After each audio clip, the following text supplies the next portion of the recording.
Welcome to TTBoy TV. Today we have one of the best male performers in the history of porn. A true gentleman. A true gentleman, really. And when I say this, I mean this from the bottom of my heart, a lady killer. This guy made me jealous sometimes. and a wonderful, cool-ass motherfucker. Excuse my language. Please welcome Mark Davis. Good to be here, man. Thanks for coming, man. Thanks for hitting me up. Yeah, my pleasure. How you been? What have you been up to?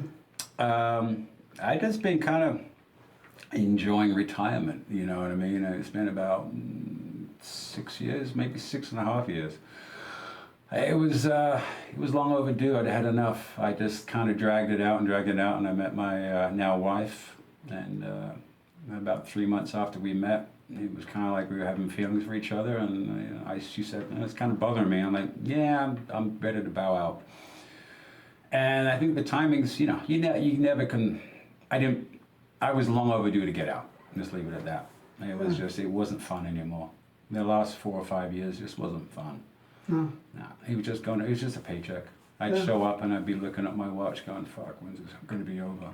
So, excuse my... I understand. Yeah. At a certain point in time, 20 plus, God knows how many years, you know what I mean? It gets old, you know? Yeah, you were from, what year did you start? I started I started movies in 1990, I think 91. Yeah. And I was doing all the magazines for Susan Randall, all that stuff for 2 or 3 years before that, kind of get my feet wet. And then you retired when? I retired, let me think. It's in God, I'm having a serious brain fart. 6 years ago, so... 13? 13, yeah. So that's pretty much 22 years, 21 and a half, 22 years. Yeah. And I was, if you want to count, I was stripping at 17. Yeah, so if you want to tack that on top of it, it's close to a 30-year run. It's a dream. That's what it is. But anyways, let's see. The last time I saw you was at Frank's funeral. Yeah. Remember? Yeah, I do. Wow. Yeah, well, I hadn't seen you for a long time. I haven't seen you since then. Yeah, and the time before that, I saw you at Valley Circle and the Victory Chevron Station. Right. You're right. That's when I was dating Ginger. Ginger who? Ginger Lynn. Oh, There's only one Ginger. Come on now. There's only one Ginger. I want to hear about that. We have to wait though. We'll get to that part. Because first we want to start at the beginning. All right. I want to know who Mark Davis is. Really, Stephen Scott. That's a really cool name. Thanks. Now you just told everyone my real name. Everybody knows anyways. Oh, come on, you can Google. Google. You can find anything. No more secrets, even really. my address. Stephen Scott. I always thought that's one of the coolest names. One of the coolest guys. Well, it's generic. Mark Davis is generic. Stephen Scott's generic. I don't think Stephen Scott's that generic. It's a pretty cool name. Maybe in England or something it's generic. Well, it's the first and last name. They could work both ways. Yeah. Same as Mark Davis. You know, I didn't want to go with Cal Jammer and Ed Wood or Mark Wood and you know them. Everhard and right. TTBoy. But that's no one's gonna blend another name with yours. It's you made it. You made it yours.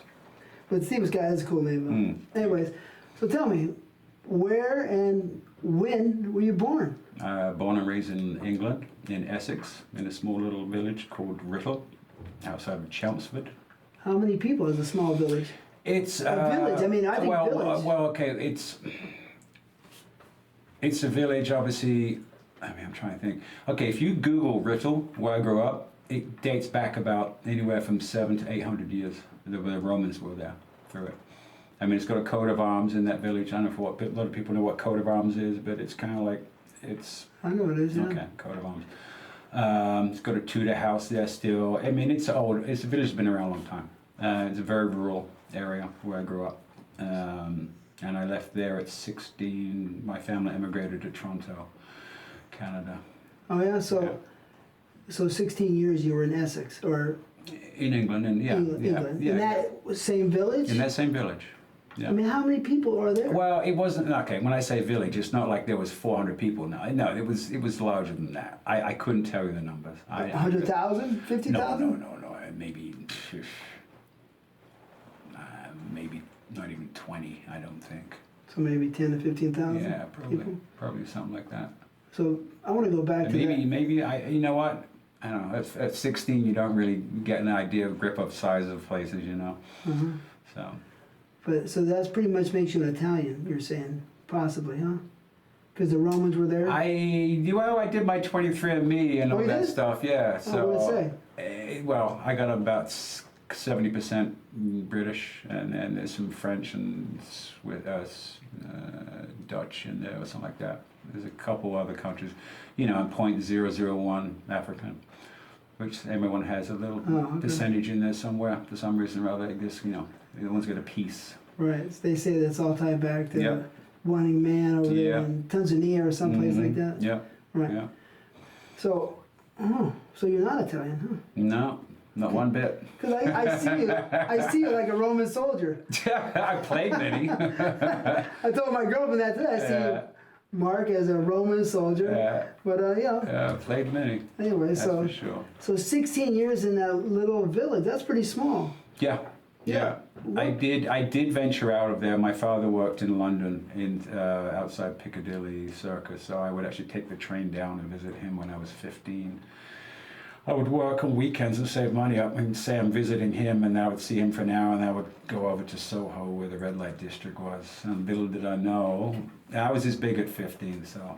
Little I know that was my calling. Oh, even at that age, I was already snooping around the sex shops and shit, and live shows. Really? Oh yeah. Yeah. Little did I know. So you. Well, that's cool. I mean. Hey. You know, I mean, I was an inquisitive kid, man. You know, I mean, there's a will, there's a way. You know, when we were young, you figure it out. Yeah. Oh yeah. I mean, your spirit or your mind, something takes you into certain directions. Sure. Yeah, right. So I had a lot of directions, but yeah. Yeah. But you know, you have this air about you. Maybe it's your accent. You know, I don't really know, but I would take you for a person that was privileged. You know, you seem like a privileged guy. No. Because you have such a debonair, like James Bond. You know what I mean? Seriously. It's the accent, probably. The accent. Yeah. But yeah, tell me about your economic status growing up. No, we went on holiday once a year. We didn't live the high life, but we lived comfortable. You know what I mean? I mean, everything was on a budget pretty much, but it was, you know, we lived in a semi-detached house. My father was a workaholic. He was never home half the time. But just basic generic, nothing exceptional, nothing over the top. No? No. So you're saying like a medium class? Medium class, nothing above that. Pretty standard. Yeah. What did your father do? He was, he worked in, he was called a lithographic retoucher, which basically is Photoshop in the early stages. He would get a piece of negative film, and with a single strand of hair, usually probably horse's hair or something else, they would retouch the negatives to take things out. He was a very, very steady hand. Oh, wow. Yeah. I mean, that's basically Photoshop in the beginning. Graphic artist, kind of. Yeah. So, how do you know what he did? He took horsehair with ink or something, or what? No, it was ink. I don't know what, it was either a chemical or something. Okay. It was either used to take something out. Okay, just kind of like eliminate the image. Yeah, you eliminate something that needs to be taken out. Obviously, it's under, if it's film, it's got to be underneath a magnifying glass and shit like that. You have a real steady hand. That's interesting. Yeah. Yeah, those jobs are good. So what did your mom do? She was a stay-at-home mom and then she worked. She worked for, she was a driver for Marconi. You remember, do you know what Marconi is? Marconi was the first radio station that went out to transmit back in the day, and that was just outside of the village we grew up in. Cool. So your mother worked for her? Well, yeah, she was a driver for them. I mean, it was like, I don't know exactly what. It was parts and things like that, and things, whatever, that went out and about. She was a driver. Yeah. Like a so, I mean, they both worked. Yeah. What kind of, like, you know, I'm just curious because that's, you know, we're close to the same time, you know what I mean? Yeah. You're 3 years old. You didn't tell me what your birthday was. I'm 54. Yeah, when's your birthday? August 6th. What year? I'm born in 65. 65, just for everybody to know.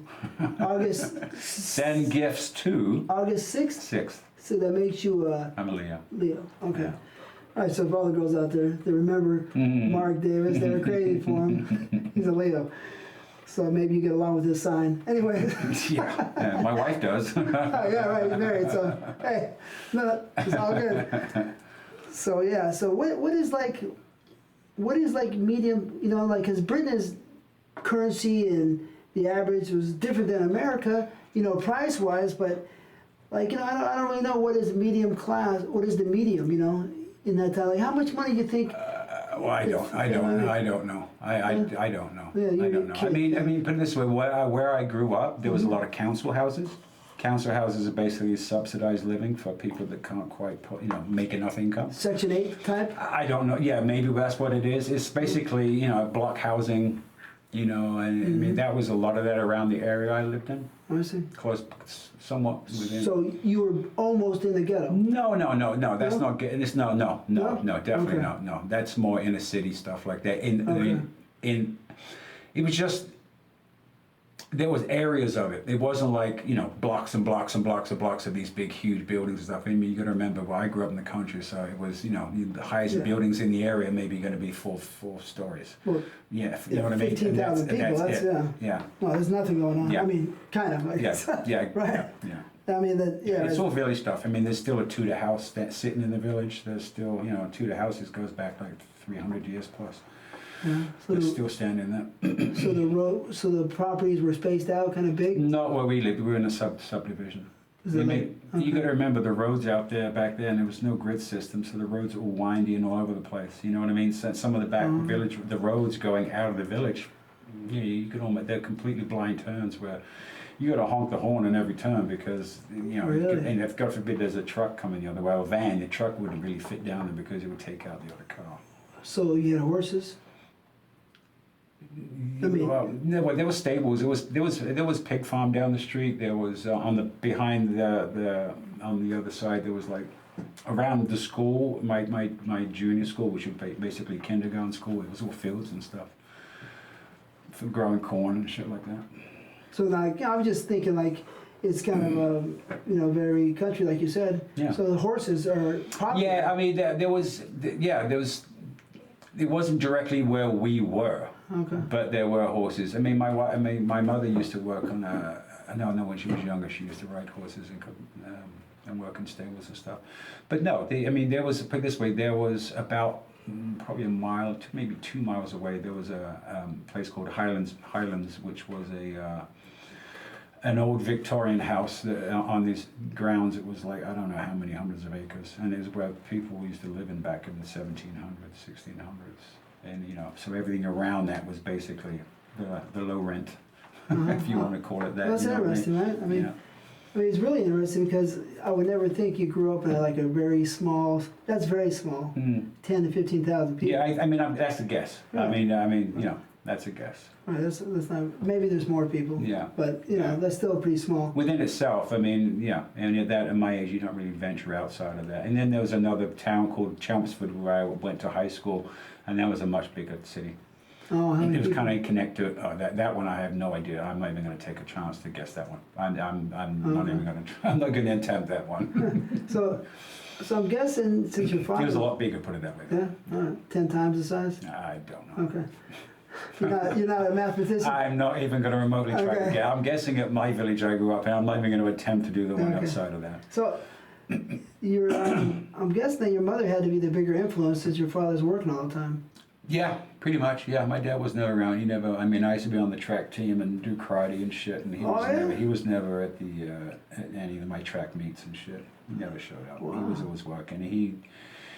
He thought, you know, he's old school, providing for the family. You know what I mean? So Well, himself. anytime he could do overtime and shit like that, and you know, he'd be working. Wow. So was he a rough guy, tough guy? No, just a working guy. Yeah, working guy. You know, my mother's 5'2", my dad was 5'10". I don't know where the hell I came from. I was already 6'2" at 13, 14. That must have been a lot of fun. Yeah, it was. But you know what's crazy though? I mean, people don't realize this. I was a shy, quiet kid. I wasn't. People think me as being the jock. I was not that guy. I was the complete opposite. I was shy. I stuttered at a very, very young age. but I was a shy. I mean, I was like the gentle giant, but I hadn't grown in. I was just shy. I was petrified of fucking just people. You know what I mean? Even women. Yeah. Yeah. I mean, I did get laid at 15, but still. That was by an 18-year-old in Spain, but it wasn't, we'll get to that part. Yeah. So. But prior to that, yeah, I was basically a gym rat. You know, I just anything physical, and as far as after school athletics or during school or before or lunchtime, I always run cross country 3-4 miles every lunch break. Yeah, every lunch break? Yeah, and that's with a phys ed class in there somewhere, and then I would work out after. Yeah, I was just I don't know. That was my advice, because it was individual stuff, so I could compete with myself, because I was just afraid. I didn't connect. Team sports? Yeah, I played rugby a little bit, you know, but anything outside of that, I really didn't have too many. I really didn't have any friends. Well, I was going to get to that question coming up here. Yeah, so you weren't popular in school? No. I got picked on at school. And you're that big? But I didn't know what I had. You know, even girl gangs. I even got fucking chased by girl. I mean, that's why I was good that's why I was a good track team. They couldn't catch me. Really? Yeah. What did you run? used to get out cross country, you said? I used to run 100, 200, 400, 1500, and cross country. I could run them all. Well, my girl was the 800 champ 2 years in a row, California State champ. That's another level. That. Oh yeah, but I mean, so what was your time on a 100? Your best time? I can't remember. No? I really can't remember. Okay. I mean, that's so long ago. Were you competitive with everybody else? Oh yeah. No, Yeah. I was best in my school, pretty Really? damn close. In my high school, I was pretty. I was on the track team, so that says it right there, right? But you won a lot of awards. I mean, Not really. ribbons or whatever. No. I mean, one thing I used to like was we used to run indoor track, 200-meter indoor tracks with spikes. Those are with bank curves. Those were fun. But you win all the time, or you wouldn't win? No, not that. No? That wasn't that good. Okay. No. Well, you were still competitive. I made the team, so Okay. that's I mean. But it was for me. It was just to make the team is good enough for me. Yeah. How about you said you did karate? I did karate too. What type of karate? Just short account, just basic karate. How long? Like the local. I guess it wasn't a YMCA, but you could call it the equivalent of that. You know what I mean? How long did you take that for? A couple of years. Did they do anything for your self-confidence? Yeah. Not really. I mean, no. It was just more of a physical thing. I mean, it was more. Katas? Thank you. It was more of that. So you would do that in competitions. I did well at that. Oh, You know so what I mean? kata competition? Kata. Yeah. But no No. Well, no. The only contact stuff I did when we would kind of play around and spar or whatever. And I remember catching a guy in a round kick and broke my toe. Oh shit! It wasn't supposed to connect, but I did. But no, the only time I actually really got respect from people was there was a pub that was in this old Victorian house that was, I don't know, half a mile from my house, but I was like 15 and playing pool in there, and you know, you put your quarters on there, so to speak, to mark who's up next. And there was one guy that was a senior, so he was like 17 years old. Same side, but he said, no, I'm going next, and I was going up. And I said, how big was he? My size. And I think that is it. He was my size. But he pushed me, and I had enough. It was all those years of being picked on. I just snapped and just beat the hell out of him. Broke his nose. They pulled me off, and word got out at school the next. So it was pretty much everyone kind of just stayed away after that. No mess with Mr. Scott. Yeah, I mean, it's kind of crazy, but yeah, it was literally I snapped. I mean, you take enough over the years, and I would finish school, and I would literally be the first one out the door. I would be the first one running through the fields to get home, or on a bike. I just wanted out. I didn't want to be around there. I hated school. It was one of the worst experiences of my life. I didn't like school either. I hated it. I was dyslexic too, extremely dyslexic, and I didn't know it until I was in my 20s. So I went through school thinking I was a complete idiot. They didn't know what it was back then. That's why, I don't know if you remember, me on sets when everyone would ask me if I had dialogue, and they would go, uh-oh, if I said this. Really? Yeah, a lot of them, because I would, because it'd be retake. Really? Yeah. Maybe I remember, but that. If they want the words, if they want the dialogue verbatim, I'd mess it up, guaranteed. Wow, really? Yeah. And I would panic even more because I knew I was going to do that, and no one else knew that. No one knew that. No one knew what the issue I had. You know what I mean? So I never told anyone. So that was why I was shy and quiet too, because of that. So you channel all that energy in the. Well, sex. it's physical. I'm physical. Plus, it's I like to please. Yeah, You know, and hence me finding my niche in life. You know. So that's a trip. Your girls would chase you too? No. You said girl gangs. Oh yeah. Chase me. I think they chased me as you wanted. Oh yeah, we know the girls chase you. No, yeah. There were some gangs. I remember there was one time that one of the girls wanted this. Yeah, and I didn't know how to stick up for myself and fight back. I mean, I was a big guy, but I just, you know, and the gangs. I mean, I'm sure, you know, like any towns and places, you know, people there are gangs. But back then in the 60s and 70s, you know, it's kind of, especially in England, kind of, I mean, there's bullies everywhere you go. Mm-hmm. But there was always a group that seemed to like always single me out because I was always on my own too. I No friends to back you never up. had any friends and shit, so I was always on my own. That's surprising. Yeah, you Yeah, wouldn't know, right? Yeah, I would have suspected you being a popular guy and No, a complete opposite. James Bond. Yeah. Yeah. Most people don't know about that part. You'll probably Yeah. get in the one interview that I've never really fully laid it out there. Wow. It'll be all in my book when I finally do my book one Okay. day. Though. So, My wife's been pushing me to do that, and I keep procrastinating. yeah. Yeah. Maybe you do It'd be it. therapeutic. Yeah, I think it is. It's kind of Sure. let stuff out. If I can remember half of it, though. Yeah, I'm sure a lot of them were. So your mother, what kind of mom, what kind of person was she?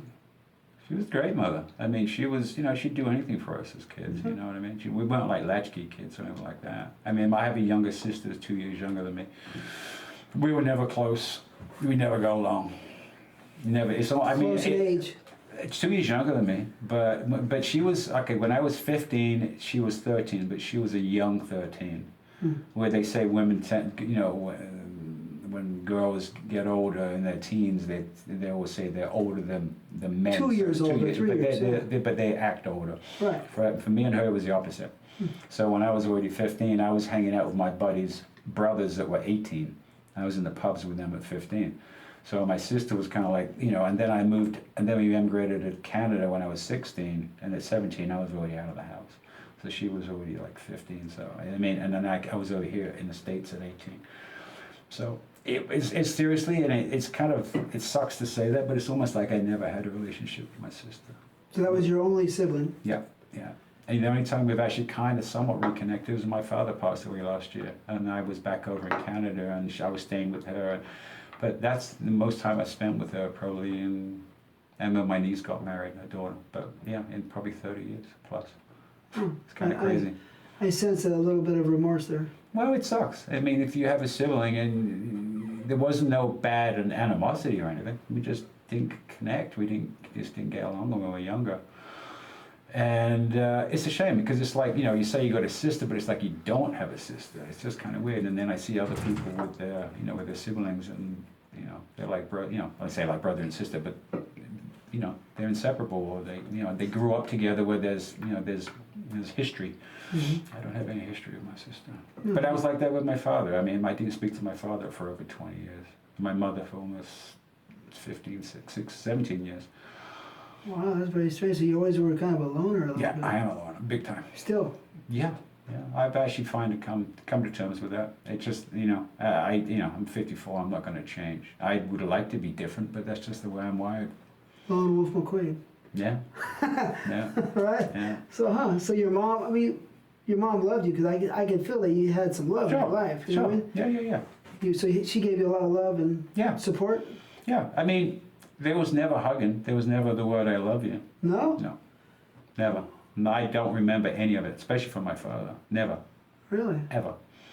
So it was kind of weird for me. I mean, I think I was in my 20s and it was over the phone. I said to my mother, "I love you," in hanging up the phone, and I heard it back. But I don't remember one time as a kid Really? ever having that. So, you know, it kind of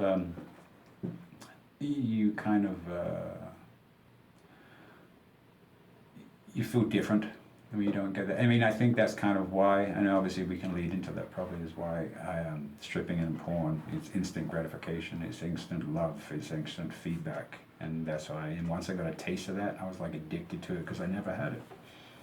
That attention. That's really amazing, really, because, you know, when the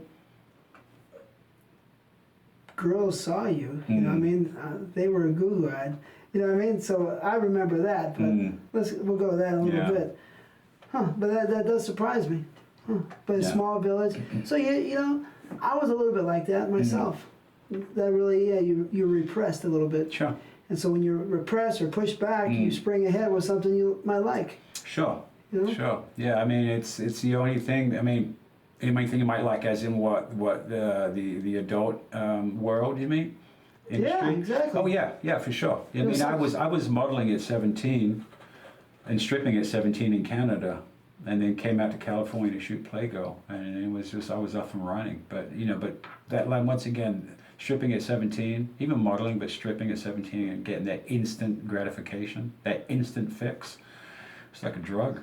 I never had it. I never got it like that. And then it's like warp speed overdrive, the attention you get. You know. And plus you're a 17-year-old. I mean, most guys can picture being 17 in a club full of 200 drunk women every night. Fucking I was like, there was a hole in the wall, I'd be happy to bang it. You know what I mean? It was like, it didn't matter at that age.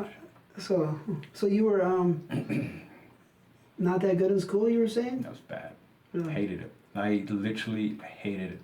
I mean, it's just the whole thought of school and it's just the main thing is what I felt going to school or being at school. Everything about it, 100%. I hated it. It was just the worst time of my life, to be honest with you. Hated it. Teachers too, assholes?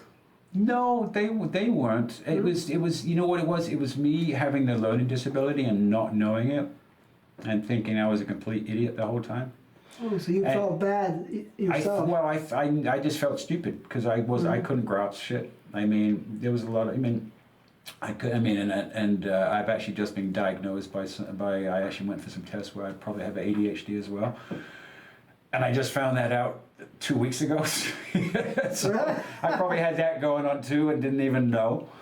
Wow. You know what I mean? So yeah. So it's tough when you don't fit in. I mean, a lot of people, growing up at a young age, you know, you find your way. You learn how to fit in, or find certain people you connect with, or this or that.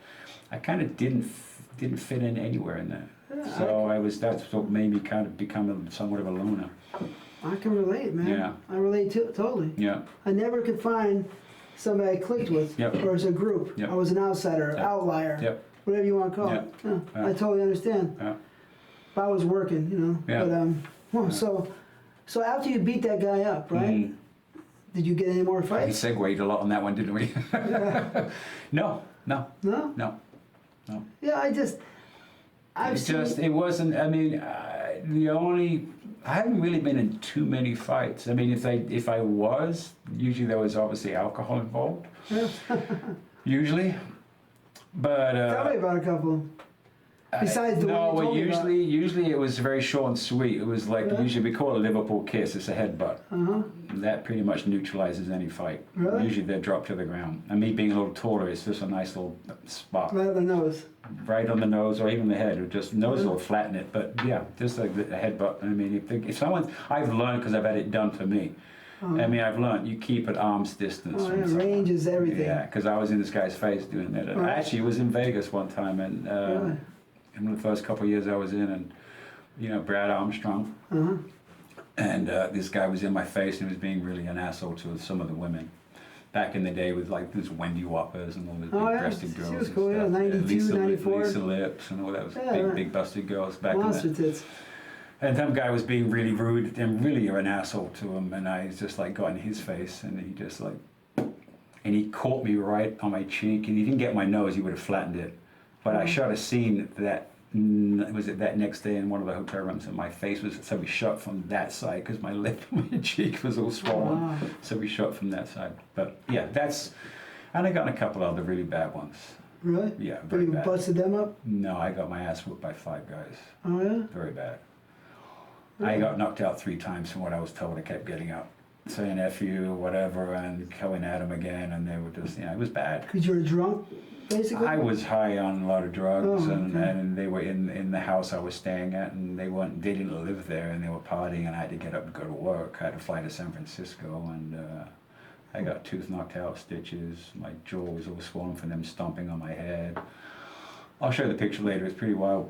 Wow, that's terrible. Yeah, and I was going to get on a plane and fly to San Francisco and do a scene. I'm like, yeah, I'm fine. I had a serious concussion. I didn't even Should know. have called me, man. I would have come on down. I like Five Guys. Yeah, you know what's crazy? I heard 3 of them already had 2 strikes, and from what I've heard through the other people, they're locked up. I mean, karma comes around. Well, when Five Guys jump on you, you guys say to yourself, Well, there's some HA guys I know that were fans of mine, and they said, we'll take care of it. I'm like, nah, I couldn't live with that on my conscience, because who knows what could happen. no, when Five Guys jump on one guy, it's just The first one was Listen. sucker punch too, because I got sucker punched, and after that, in your own home. in the home I was staying, I was renting a room, I don't like that. and I knew 3 of them. Oh, I knew 3 of them. a bunch of punks, huh? Yeah, they're all jailbirds, you know what I mean? They've got that Yeah, some attitude. rats, right? Yeah. Yeah. Yeah, Oh, well, that sucks. yeah, So you moved from Canada. yeah. I mean, excuse me, you moved from England. Or, My family emigrated to Canada. why? It's just for work-wise. My dad's work, there wasn't financially. He got a better opportunity to work in Canada, and it was the next step up. With the film still? With the film stuff, and what it ended up doing was, for the brief period of time he was working there, they ended up having computer come in. And when I say computer, it was a computer. I don't know how big the room was. The room was probably at least 2 to 3 times the size of this room, and it was a computer that basically you could flip the negative around on a screen, and do some. It's basically another level, a next level up of Photoshop, but on a multi-million-dollar machine that this does 1,000 times more. Yeah. Like, You know, it's strange, right? crazy, but yeah. Does that ever make you think what's next? Back then, no, but I was gonna get on a plane like that and go do. Well, that don't even look like I you. know. Holy shit, looks like a pirate. Oh, that's not Mark. Yeah. I mean- I was a good 40, 50 pounds heavy there anyways. Holy shit, man. Yeah. That's terrible. Yeah, and I was gonna go do a scene looking like that. I was gonna get on a plane looking like that. It looked like you just got out of a prison cell. So that was the last little scrap I got into, because that was, I'm like, yeah, you know what? I mean, because I want to see the picture of you on that LA representing Los Angeles, California, that card. Do you have that in your phone? Yeah, I have a Come on. I show this to all the girls. I know this guy. This guy is a killer. You talk about that one? No, but I know the one I like you- that one too. yeah. Yeah, another one that That was had when I was the. modeling. I know the one the you're talking card. about. I know the Look one at you're that. talking about. Imagine that guy, 6'2", 210, shredded probably. No, it was 210. actually about $1.90. Buck 9, that's even better. Looked You to can be move that faster. lean. I actually ironically weigh the same weight now. Oh yeah? Well, that's your natural weight. Yeah, it seems to be. I mean, I was up to about 250 when I was doing a lot of drugs, which is kind of crazy considering the stuff I was doing. It didn't really make sense. Oh, yeah? Glasses on here. Well, you probably party all night, then You eat all talking about day. that one? Probably something like this, but it was You on talking a about the card. postcard with the 3 guys? Yeah. Yeah, that's it. a card too. Look at that. Look at that guy. I had to compete with this guy. That was the Chippendales calendar. I had to compete with this guy. This is not fair. You know what I mean?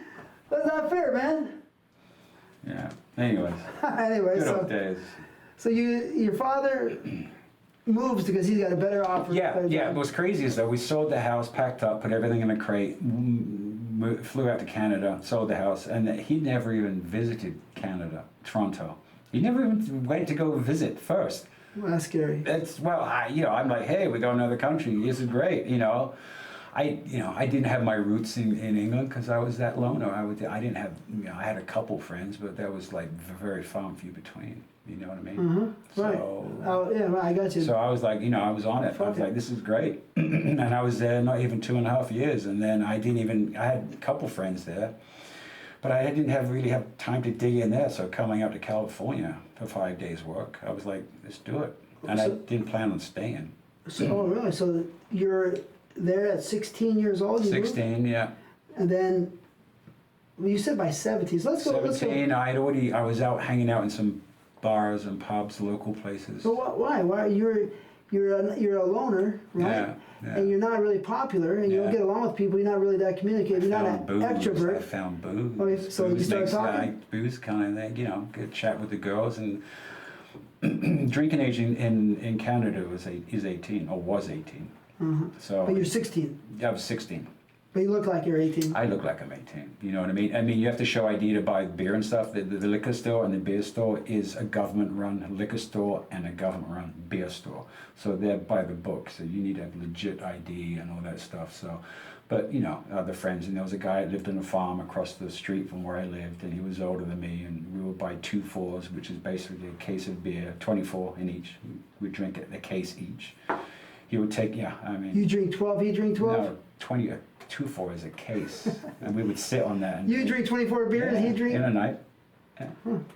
So you found your calling here. I found my calling as You well. drink. Yeah, a boozer. Pirate. Yeah. I was in pubs when I was 15 with my dad drinking beer. So your father liked to drink? Yeah, he wasn't a crazy boozer like I became. My mother did too. I found out later years when she came to visit me, drinking a couple bottles of wine a day. So that Whoa. was kind of. Yeah, that's serious. I'm like, Mom, what happened to you? But yeah, it's there's a definite addictive personality I have, without a doubt, and we'll cover that. Yeah, so you, I know I'm going all over the place, but That's all there's a good. lot to tell. so you're in Canada. Yeah, you're in Canada. Yeah. I mean, do you get more action from the girls now? 'Cause now No, you're- I had to do, I technically, my birthday's in August, so I'd finished school in June or July in England. And the way my birthday fell, I was technically 15 when I finished high school, but everyone else was 16. But they're like a year or two ahead as far as the schooling system, the way it works. What? Because they're more advanced? I Because- just how the schooling system works. So where my birthday lied, because I had a buddy of mine that was like a couple weeks younger than me, that lived across the street, and he had to do another year of school. And I was like, yeah, I'm out of school. But So when you- I go to Canada, I'm 16. I mean, I got to go back to school again. I thought I'd finished. But what are you gonna, you know what I mean? So I had to go Canadian high school. Well, let me ask you this: were the classes more difficult, or were they easier? Because you're Well, I found, like, I don't know if Canada's the same schooling system as the US. It seems like it probably is, but in England you learn or else. Where I found, it seems to me, you learn or it's your loss in the States or in Canada. You know what I mean? It's like, there's no, I got caned in England. I got caned. in How was school. that? I didn't enjoy it, as you hear that smile. Yeah, that wasn't my thing either. I mean, a lot of people might not understand what caning is. I don't really know it for sure. Explain it. What is it? I had a dispute with another kid, so to speak, and it was in first 2 years of high school, which we call it senior school. It was mandatory to take French, which I hated, but also religious education. And we were in a religious education class, and one of the guys walked in and whacked me up the back of the head with a book. And I, was swearing at him out loud in a religious education class, and the teacher's like headmaster, and stand outside, and he couldn't find the cane, but he ended up saying, okay, bend over, touch your toes. And then he just wound up and 2 whacks. With what? A cane, a full-on bamboo cane. But you didn't even do anything. I swore in class, out loud, in a religious education class. So like I said, you learn or it's your loss, as opposed to you learn you learn or else. Oh, okay. It's school uniform, tie, it's the full deal. That's cool. Even though that's in basic school over there, that's everyone wore a uniform.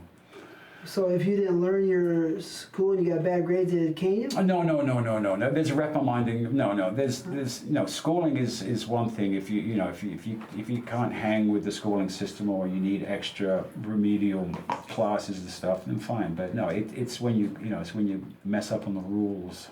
Mm-hmm. When there are rules and you mess up on them, especially in a religious education class, and you're swearing, it kind of doesn't go over too well. They were still whooping us in the school. Yeah. In our school. I think, to be honest with you, within reason, I think it's I know times have changed, but I think if you look back then, we turned out okay. No, the kids need a good ass. Well, they need to respect their elders, and now they know they can get away with it, and their friends have got a cell phone, shooting it. So I mean, it's just. And they don't have any respect these days, and it's because they can just badmouth over the internet and with no face to face. Because if face to face, that changes everything. Exactly. Well, I mean, you can't even do anything face to face. Even adults was more happy to mouth off behind a screen. But you can't really do too much today because everybody's going to sue you. Yeah. So you're scared, and the police will say, "Oh, you did this." I find, I mean, I love the States. I grew up here from 18 on, and you know what I mean. But I find everyone's. I mean, I don't know if California's more so, but everyone's so happy here. It drives me bonkers. Kind of sad. I mean, the simplest little thing. I'm like, come on, man. Let's just go around the back. Let's just talk behind the. You know what I mean? Let's go around the back and discuss this when no one can see. When I was younger, I was going to do all the back stuff. Bah, bah, bah. I'd be in a lot of trouble now. Yeah. But, so you're in school. You go back to school. Are the classes like nothing because you've already completed? No. It was the same thing as far as feeling. Okay, now I'm a complete novelty. I'm in a school. I'm the new kid in school for that year. I'm the pretty boy in school, and I don't know yet that I have that going on. I got a heavy, serious accent because I just got off the boat. The girls don't like it? Well, yeah, but it was like I was just the new. I don't know, toy boy, whatever. But I mean, but even that, me being shy and having that attention kind of freaked me out too. The girls were like giving you attention. Well, yeah. I mean, it was the uncomfortability. I was shy. I was uncomfortable. Yeah. So it's weird how within a year it completely shifted. Once I started drinking, and I mean, the guy I met that I would drink with. We ended up going to a bar that was, I don't know, about half an hour away. I ended up meeting a girl that I ended up dating for a while when she was 22, and I was 17, I think. 22, 23. Right, so which I'm still in contact with today. Really? Yeah. Oh, she was a good friend. Yeah. That's a long time. I know, right? Well, thanks to Facebook, I didn't keep it going, but thanks to Facebook, she actually kept in contact with my mother still. Funny. If it's high quality, you gotta keep it. You know what I mean? Sorry? If the goods are high quality, it's. You know what? She reached out to me, but Facebook's pretty amazing when you find people and you kind of come across your way and you go, you reconnect, and it just kind of magnifies, I don't really get on that stuff, but yeah. Too much. But well, I did in the beginning under under Mark Davis, and then I kind of it's a fan base thing, you know what I mean? And that maxed out at 5,000. I don't know half them, more than that. So this is just mainly family and friends. So I want to know, you're a shy guy. I still am. Yeah? I can see a little bit. Yeah. When was the first time that you saw a girl's butt in the jeans or in the bikini, the fat camel toe in the bikini, or the tits hanging out, the hair smelling sweet, long? Well, okay, let me just explain something here. We would go on holidays. I mean, I've never been to Scotland. I've never been to Ireland. I mean, I've been to Wales, but whenever we had holidays, as you call them vacations, we would go to France, we would go to Italy, we would go to Spain. Because it was literally, you can take the car with you, drive over, go on the ferry. This is way before the channel. You take the ferry over or you fly over. It's a couple hours. It's right, And there were nude beaches. My parents were going to nude beaches, and I'm just like, my mother would be topless and stuff. My parents walked around butt naked in the house until I don't know what time. That's the way I was raised. It was just it was just natural. And once my mother kind of caught me staring at me, she went, "Okay, time to put clothes on." I don't know when that was, but that was what she had mentioned. But yeah, there was nude beaches and shit, Or we would go to the beaches where we stayed or where we were, you could go topless or you could go nude. It wasn't like it was a mandatory thing. So I was already, when did you trying to hide boners and stuff, staring at. How old were you when you saw the girl's tits or pussy hanging out, and you went bam, and you said, "Oh God"? I don't know, probably 13 maybe. That I got the reaction, probably 13. 13 that you noticed them? And I noticed my dick fucking and trying to hide. I tried to hide it and roll over and make a hole in the sand. Really? That's cool. So 13, And maybe even earlier. I mean, it's so long ago. When was your first time? How old were you? 15. At the whorehouse? And I did, no. This was 15 in Spain. You know what? It was my birthday, so I just turned 16. and I was in a bar, and there was a girl I was hanging out with and dancing with. I never forget, I was drinking rum and cokes because I thought that was kind of cool, rum and coke, alcohol. And I'd seen her, it was what we had, I would just go out on my own at nighttime, and there was a bar, and I would seen this girl a couple of times. I was dancing with her and shit. So one night, she was getting all close to stuff, and I told her, I said, I'm actually, because I told her I was 18. And I said, I'm actually 16. And she's like, and all I remember is her grabbing my hand, taking me to the beach.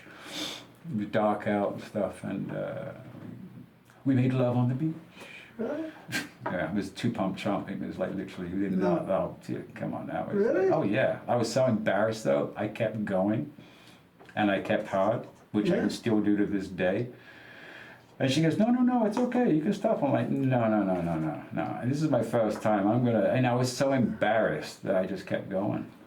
Wow. And it's kind of one of those things that kind of helped me in my career. So being able to do that. How long did you go?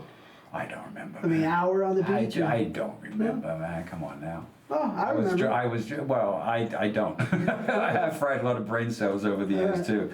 I remember I was drunk and I was on the beach and. Okay. But you kept going. Yeah. And you made her happy? It seems that way because I saw her again. Yeah. Yeah. That's what it's all about. Yeah. Right. Yeah. She called you on back? Spain, on the beach, how romantic. Oh, that's nice. Ibiza, or where was it? It wasn't Ibiza, but I had been there with my parents a long time ago. It was Porta Banús, which is like the canned version of Spain. I was just out there with Nacho in Ibiza and Formentera. Speaking of Nacho, how's he doing? He's good. Is it right? Yeah, he's all right. All right. So after that first time, right? Were you addicted? Were you chasing him down, or still shy? No, I wasn't shy after that. I think, you know what? Okay, that was when I was living in England when that happened. So moving to Canada, it definitely, once you get a taste of it, once you kind of get that finger going and it's like that, that flavor. Oh, I love it, yeah. You can't stop putting your finger up to your nose. It's like, oh God. Yeah, sometimes the sweet smell, right? At that age, it's quite a wonderful thing. Yeah, the smell, you keep that, sometimes the smell is so good that you could go like this for 8 hours, you don't want to wash my hand, right? For sure. It's still once in a while. Yeah, but it's crazy how at that age it's such it's just the hormones get just so wound up, the pheromones just get wound up. It's just crazy how that, your body's going nuts at that age. You don't know what the hell's going on. Your hormones are going crazy. So when you kind of get those, those scents going and hitting those buttons in your brain, it's like, you're hunting. Well, the crazy thing is that I can't see or hear that good, but I smell like a dog. Okay, but here's something more crazy. I have no sense of smell. I haven't had a sense of smell in over 25 years. But you had one then. I had one then, but I didn't have much of a sense of smell for at least 3/4 of my career in the industry. So I didn't have those smell triggers. Well, that might help you. Nah, because hey, don't get me wrong. He did come in handy. No pun intended. Shit happens. But no, for the most part, I would have liked to have had it for those triggers. That's why I became more visual. I mean, I would find something. But no, I mean, I didn't even know what my wife smells like. Well, that sucks because of something else, huh? Later on. I abused certain things and fried my nose.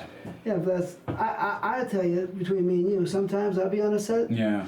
Not too many girls, because a lot of times after the douche, after the bullshit, the sweet scent is gone. Sure. But sometimes some girls, a few girls, I think Janet Jackme was one of them, in particular. Yeah. I was sniffing like a line of cocaine, the scent. Yeah. Yeah. Oh, she was like a werewolf. Yeah. I was already a werewolf. But that's what I'm saying, though. But it doesn't take much, and I was that guy before that. Werewolf. Yeah, I was just like, you just get that, you know what I mean? All I would do is just put my head in the neck, and I'm good to go. Yeah. But, there are times I remember telling girls, because you remember back, it still is, but, there was, I don't know if there's so much, douches on, but there was always douches on set and everything else, and I would go, did you douche? And she'd go, yeah. I'm like, can you do it again? Yeah. That's when I could smell. And other times I remember shooting I was shooting in Cannes with anabolic video, and I remember this girl, I didn't have a sense of smell then, and I was like, I ran to the restroom. We'd started the scene. I was going down, and I ran to the restroom, and I ran through. It was Tom Byron. It was who else was it? Vince Hoyer, I think. And no, just me and Tom. And I ran to the back, and the whole rest of the crew was like, "Whoa, what's going?" I mean, it was the funk from her on my face. I didn't know, and they were going. They were trying to get. They were like, and she had a couple of tampons in that she'd forgotten about, and they've gotten toxic. Oh, that's dangerous. I wonder for her. why it tasted a little. Oh yeah. I'm glad. Because you're real happy you came in handy. I wish I had a sense of smell because I wouldn't have gone down there. You know what? That's a work hazard. It happens. I didn't see it happen too often. No. For the most part, no. I mean, most people. I mean, come on. You gotta. Here and there. You're in the sex industry. You're gonna take care of yourself. If you don't, then you're in the wrong line of work. Yeah, you gotta bounce. There's always one or two. So, what kind of girls were you attracted to at that point in time? What look? I wasn't picky. I wasn't. At that age, I mean, I was just. I used the word hunting before. I was just literally once I started stripping, it was like whoever I could drag to the bathroom with me. I mean, it didn't matter. It did not matter. How'd that get started, stripping? We had when we arrived. Where my parents where they actually end up getting the house was a place called Mount Albert, which is a small little. When I say small village, this one had maybe 1,000 people in it. Wow, really? But it was off the dirt roads from them, and it was about half an hour or more from the big town, which is where I ended up going to school briefly, called Newmarket, which was a good hour away from Toronto. A good hour away, so there was no buses around there. I'd never thumbed for a ride before, and I was thumbing for rides out there and all kinds of stuff. It was 1,000 people. Maybe it wasn't that big by any means. Wow. There was one gas station, there was one grocery store, there was one bank. I mean, I went from England to a really, really small little town. But it was very spread out. So there was it was a lot of farmland in the middle of nowhere. So I couldn't wait to get out of there. You know what I mean? I was like, I got to get out. After school, you must have been like, let me out of here. Yeah.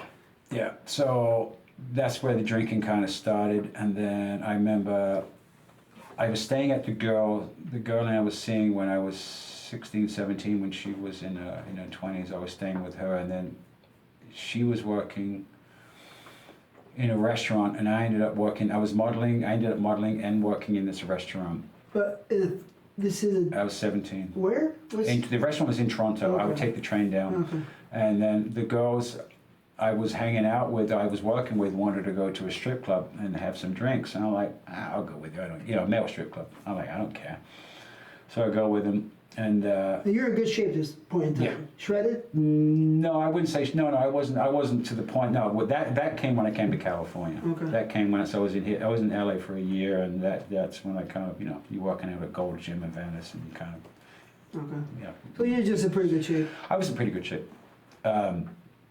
So yeah, and they're like and it was amateur night, and some of the guys, I didn't go up, but they said, the girls were like, oh, you could do that. I'm like, nah. I'm like, then I found out what the guys were making, and I'm like, jeez.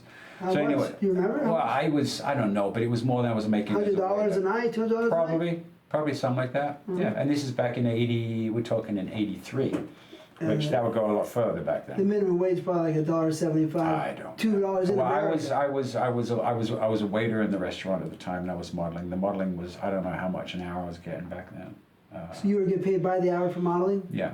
I didn't even know what the rates were back then. I couldn't even guess. What kind of? Maybe 75 an hour, Okay. maybe 50, even 50 an hour was probably. I mean, it wasn't. It was a catalog work. It wasn't like major Clothes? fashion stuff. Clothes or? Yeah. Okay. Catalog, like J.C. Penney shit. Okay. Sears.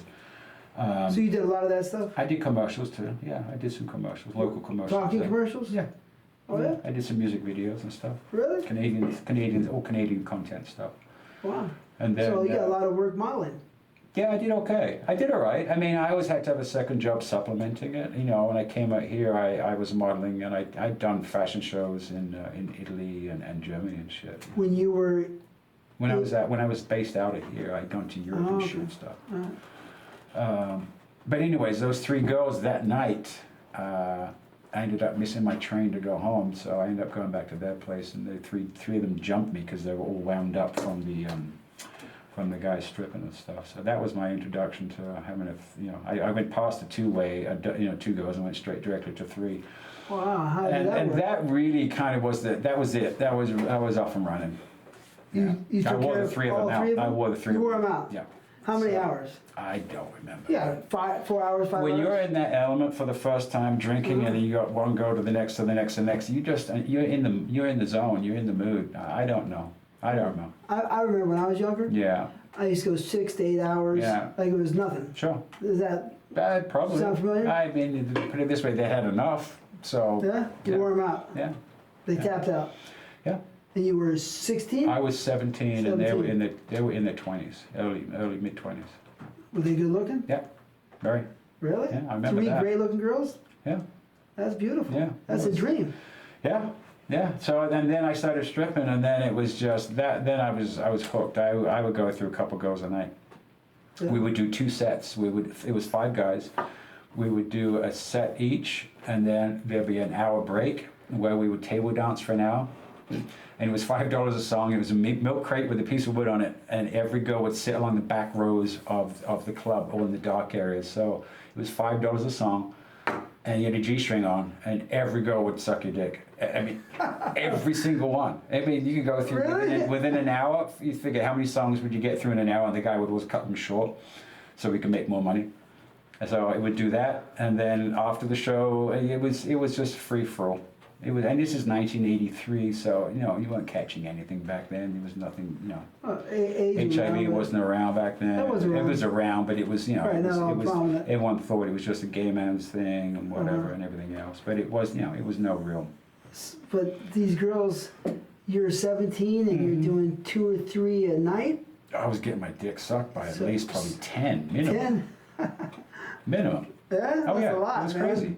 So the It's girls crazy. just, were you the most popular stripper there? No. No? There was no. All the girls that went there were regulars too. They knew where to sit in the back areas where they get the dances. They knew exactly what was going on. Were these pretty girls? No, No. no, No. no. Some were, some weren't.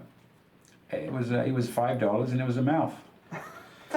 Hey, I'm a pig. What can I say? I don't think so. Why? Yeah. That's his manhood. 17, man. Yeah. You know what I mean? And in that environment where you're getting attention, you're getting oogled at and touched and caressed, and I never had any of that. I mean, obviously not to that level, but it was the attention is what the hook was. I never had gotten that in my whole life. So that was the drug. It was the attention. That's a gigantic contrast. Yeah. Right? That's From nothing that's to why I got everything. addicted to that. I mean, I would never say I was a sex addict, but I was definitely. Might fall under the category that some people, but I could obviously probably handle it better than some addicts that have issues with. So how many girls would you have sex with a night? You have 10, I mean, intercourse. Intercourse wise, usually at least minimum 1 to 2. Because during that break, that hour break table dancing, I would usually pull one out of that group. Depending on the rotation of the guys going up on stage, I would at least pull at minimum at least 1, sometimes 2 at the same time, and then at least always have a couple afterwards lined up. At 17. Yeah, That's beautiful. Yeah. That's I unbelievable. was thrown into the deep end, man. That was like crazy.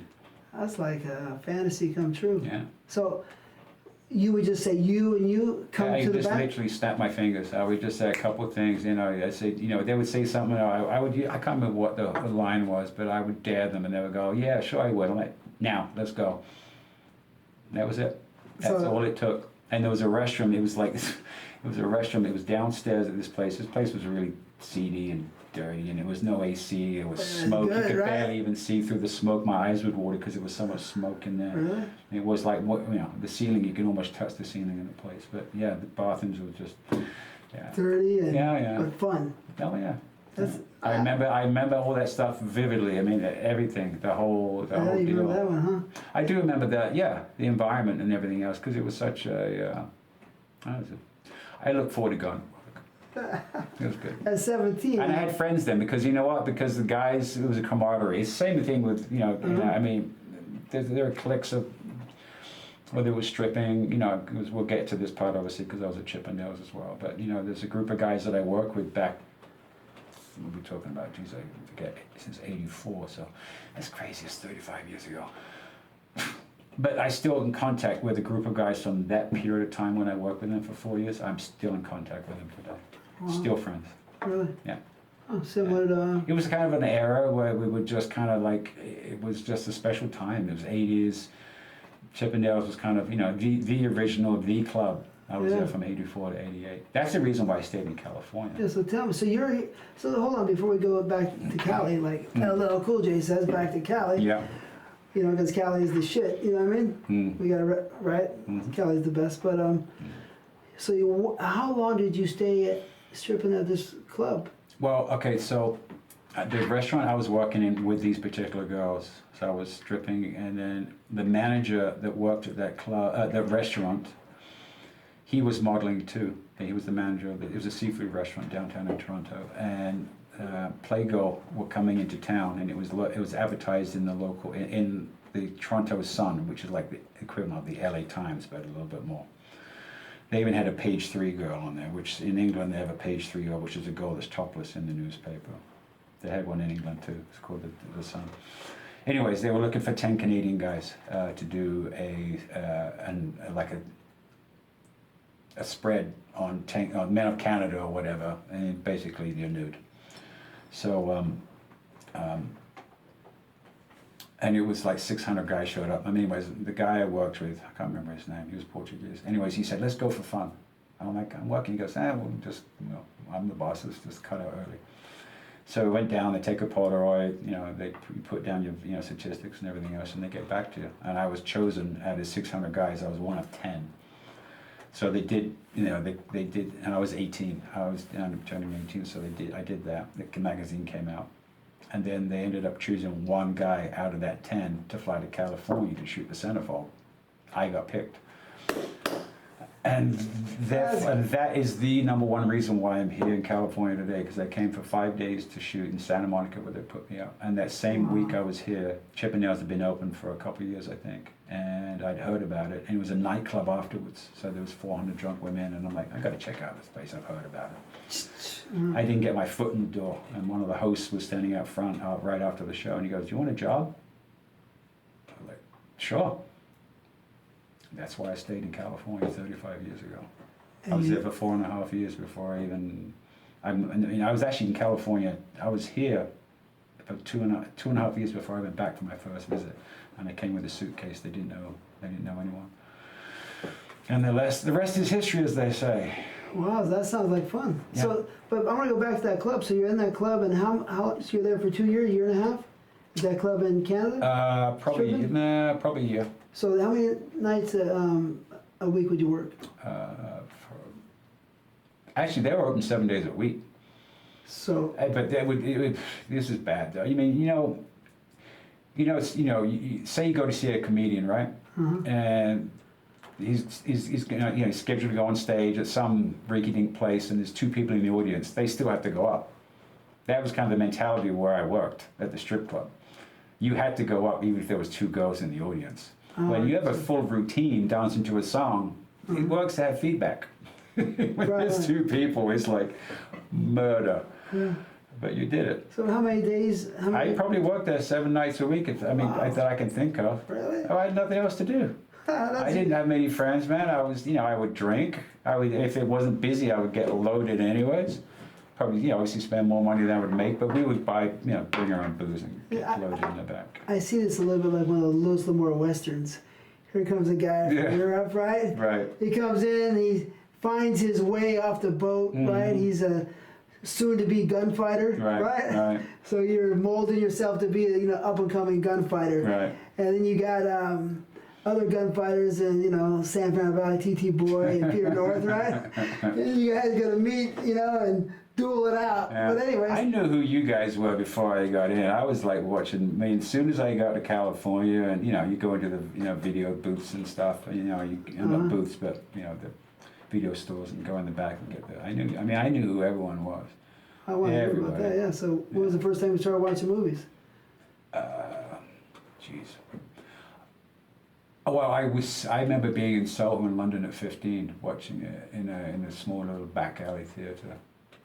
and watching it and coming in my pants without even touching myself. Really? Oh yeah. Oh I was man. like, what the heck? Really? Oh yeah. Wow, you were. Yeah. Oh yeah. I was just like, whoa.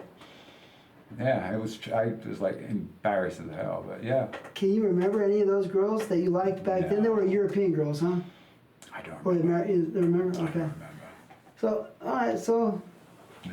I'm gonna go to those porno people later, but let's go back. I'm gonna, get the rest of Chippendales, right? Yeah. So here you are. So over at your other place, you have a year to 1 to 2 girls a night. So maybe 700 girls. Because you told me you got a big number. I have a big number. Yeah. For one Yeah. girls down, laid to Yeah, bed. yeah. But you got a big number, so you might beat me, you might not. So, Well, if you want to, if you want to include blowjobs, then it's way beyond Yeah, that. right. But we're not going to go there with Yeah, that. just go That's there. not, that doesn't really count. yeah, it doesn't count. No. But it counts for some other people. But Sure. let's go. So you got maybe 600 to 700 probably, possibly. Give or take. I don't Give or take, right? Yeah. But that's a beautiful number by 17, 18. That's unbelievable. Mm. Right now, that's the best number I've heard Mm. in these interviews, and it probably will be the best numbers ever. Mm. I'm guessing. But let's move on. So we are in Santa Monica. Where were you? Actually, Venice? I was in Santa Monica where they put me up for 5 days, and I ended up getting a place real quick in the marina on right on the beach. Well, not on the beach, but on Catamaran Speedway, which is right down by the beach. You had money. Dude, it was $11.50 for. I found a roommate. It was the bartender at Chippendales. We got a place together. It was $11.50 for a 2-bedroom loft With a loft. with a loft. Uh-huh. $11.50. What year? 1984. That place is probably going for like Wow. 8-9 grand right now. 84. So it was beautiful. You had an ocean view? No ocean view. I mean, you know the area. You know what Yeah, well, what yeah. Speedway is. It runs. It's the alley. You got the condos on the beach. You got the one-way alley behind that, and I was literally there. I could hear the ocean at night. Okay. So, yeah. So that's kind of fun. I know it's crazy. You're 18 years old. I'm 18. And the person I shot for Playgirl, who was the boss, who I ended up she was You going ended at, up giving it to her yeah. because I made love to her for a while. And okay, she loves you. Because let's no, there was no love involved. No, It was no. just purely physical. no, I want people to understand. You're a little older now, Yeah, but the girls loved you. yeah. Well, They she was love- she was the boss of Playgirl. I mean, she's the one There that you took me go. up to the airport. And the thing is, though, do you remember the show Simon and Simon? Yeah, of course. Okay, they had a cottage on the canal in Venice, and their house was on the other side of where that house was. You remember the house that was kind of had on the canals and. Yeah. No, I was Anyways, thinking, yeah. they had a little. Anyway, so I ended up falling around with her. She was going out of town with her other girlfriend roommate, who I ended up falling around with too.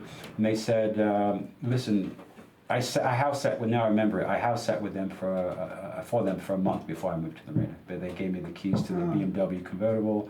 I'm living in a little cottage on the canals in Venice. I'm working at Chippendale. All this happened literally within 2 weeks. All of it. I mean, you can't write that stuff. Oh, it's unbelievable. Like I can't- said, you can't Louis write it. L'Amour could write it. Hmm? The Western, Louis Yeah. L'Amour, hit. Yeah. The Yeah, Western. I look back at that stuff and I'm like, it's crazy. It's crazy how things just there was no effort, but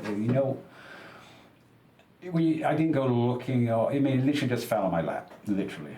That's the crazy part. When I look back at that stuff, it's just mind-boggling. So you were deprived and depraved right before. Yeah. Right? No attention, no Before nothing. nothing.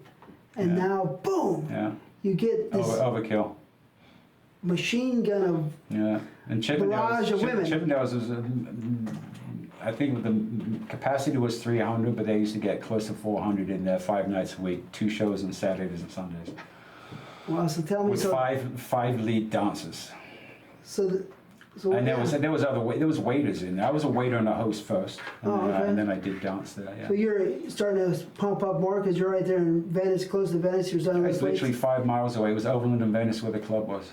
So literally- Gold's Gym or what? Yeah, Well, Gold People Gym. are shredded, big. Yeah, you got all the pro bodybuilders in there. I mean, Rachel McLeish, which I know Oh, you yeah. know that name. Anna was in there when Did he was.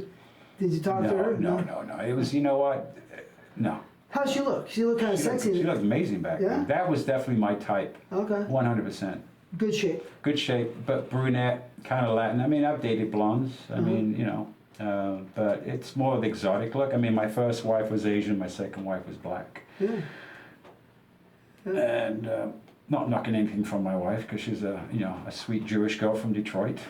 Dark hair. Dark hair, I guess. No, mousy. Okay. Yeah.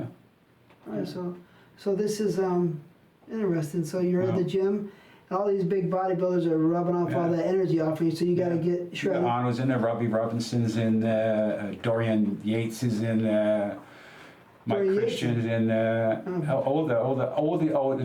Barbarian twins were in there, Oh, yeah? all the old school pros. Which guys Yeah. looked menacing and really tough and rough? Any of them?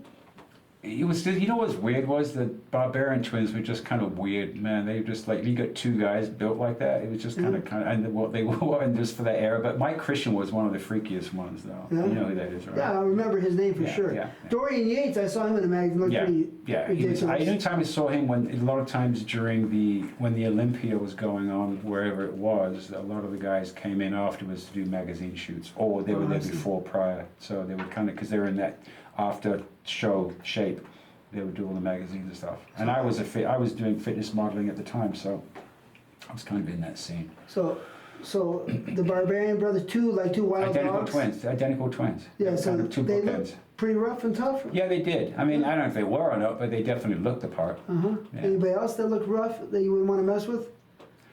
Not that you were a fighter. They were all huge guys, man. Yeah. So I mean, you feel a little intimidating anyways, you know what I mean? You feel like, I mean, But you're a pretty big guy. You're 6'2", back, yeah, but still, the guys are huge and they're roided out. Yeah, but the truth is, let's face the facts. Oh no, I know what you're going. Muscles with this. can slow you down. No, I agree with you, but don't forget, I'm still that shy. Right. I'm still that shy Totally. guy. You know what I mean? I'm the last one to put my, to create an issue. I'm the first to walk away from an issue. Yeah. I mean, especially nowadays.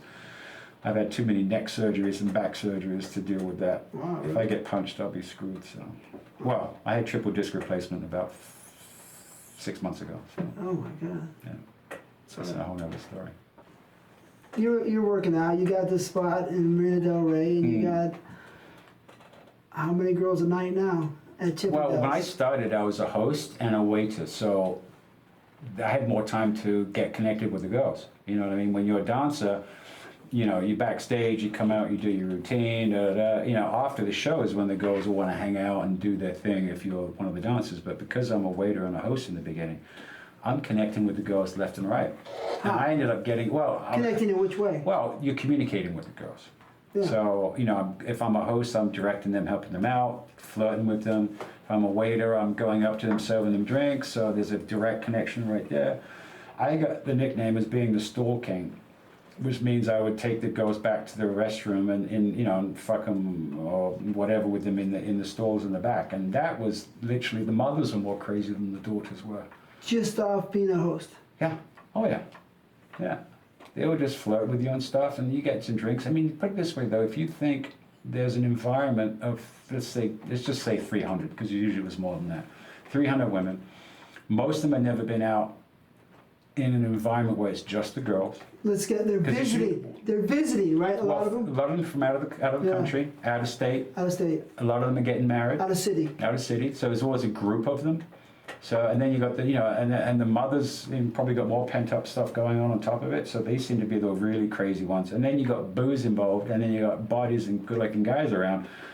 And once again, it's 1984. Anything you could just snap your fingers, and I would usually put a word or two out there as bait, and they would just and I'm like, okay, right now. Well, I can't remember. It was just, I don't know. It was a flirting thing, but I would usually came to, I dare you. It always came to that, and they're like, sure, I would. I'm like, just right now, let's go. Really? I dare you right now. And they would get up, follow me back, and I'd be in the restroom. I dare you to follow me. Yeah. To the bathroom. Yeah. I go they go, I can't go in there. I said, just walk in right behind me. Just walk into the men's. Into the men's bathroom? Yeah. I mean, we saw Scarface, remember? And they were in that nightclub, and Al Pacino's, daughter runs into the bathroom. That was pretty normal back then, right? Yeah. So, today, you're going to go to prison. Unless it's a unisex bathroom. Right. Yeah, Well, which, today you're going to prison for having sex in a bathroom. Oh, and somebody's going to say, "Oh yeah. my God, Yeah. you had sex? Yeah. You're a criminal. You had sex? Yeah. Plus someone's got a phone over there recording the thing. Yeah. Oh my God, you're Section obscene. D, yeah. You're a sex offender, right? Well, if we remember too, we were in a strip club too. But No, that was.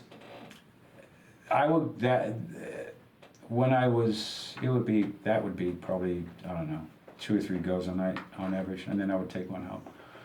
So 2 or 3 in the bath, Yeah. plus taking one home. Yeah. So maybe 3 to 4 3 to 4 per night. per night, and that was pretty consistent. I mean, it was always packed. The 5 place was days a packed. week. We do 2 shows on Saturdays and Sundays. But no, this is your host. So now you graduate to become a stripper. I was a dancer, so there wasn't as many. I mean, you had regulars come in that would always put out. The regulars that would just, all they want to do is either blow you or fuck you, and they just as long as they got what they wanted, they would literally use you. I mean, it was literally like a dude. They would use you. It's great. So And there was a back room in the office where we'd take the girls, and it was like a revolving door for the guys that worked there, the main guys, the main crew. So you become a stripper. How long before you're a stripper? I think it was maybe a year or 2, because the guy, it's a pretty coveted job, you know what I mean, once the guys get in there. Oh yeah, well. And in the beginning too, a lot of the guys, if they were sick or they didn't come in, I was the go-to guy as a filler. Oh, so you got a little bit of work. Yeah. But it didn't And then we would go on the road. We'd fly to Denver and Dallas and Phoenix on our days off. So we work 5 days a week at the club and alternate. And those clubs were anywhere from 500 to 1,000 people in a theater. That's a whole other level. That's like another outlaw. That was just ridiculous. How many girls would you get there? I don't remember. 4 or 5? It was just stupid. Really? Yeah, because plus we had a rock and roll tour bus. So, and we had the keys to it. So And then we you- would go to a club afterwards, and it was just, it was stupid. And then there'd be like groupies hanging out. I mean, it was seriously like living the life of a rock star. I mean, it was really out of hand. The girls were pretty too? Yeah. Yeah. Mostly pretty, or just? Yeah, for the most part. I mean, the ones that were kind of at that point, you can kind of pick and choose. You just throw it like fishing in a barrel. I mean, it was. Were you making money? Yeah, I mean, when I was working at the club, I remember I always had. I can't remember. I was anywhere from 500 to $1,000 a week. As a stripper? As a stripper. As the host is? The host I was making 100 a night, just as a host. When I was a waiter, I'd make anywhere from 200 a night as a stripper. I can't remember because it was all based on tips. It was kiss and tips, and that varied. They could go up, down, left to right. So I don't remember. But your rent is $550, and so it's a piece of cake, right? You're living good. Your rent is $550, $1,100, half of it is $550. Yeah. So A friend of mine gave me a motorcycle to ride, so I was driving a motorcycle. I wasn't paying. I had zero overhead. No stress. Zero. And I was just just flying by the seat. I had a suitcase. I was just going with the flow, man. I was just going with the flow. There was no plan. I was just in the moment for a long time. How'd you feel? Felt good. Felt good? Yeah, I mean, the thing is not to have a worry in the world, which is an amazing feeling, because it's amazing as you get older, you tend to stack a whole bunch of stuff that's powered on that you look back on and go. But hey, I'm alive, I'm here today, and I've had a pretty damn good life. Yeah, so that sounds like a lot of fun. Thus far.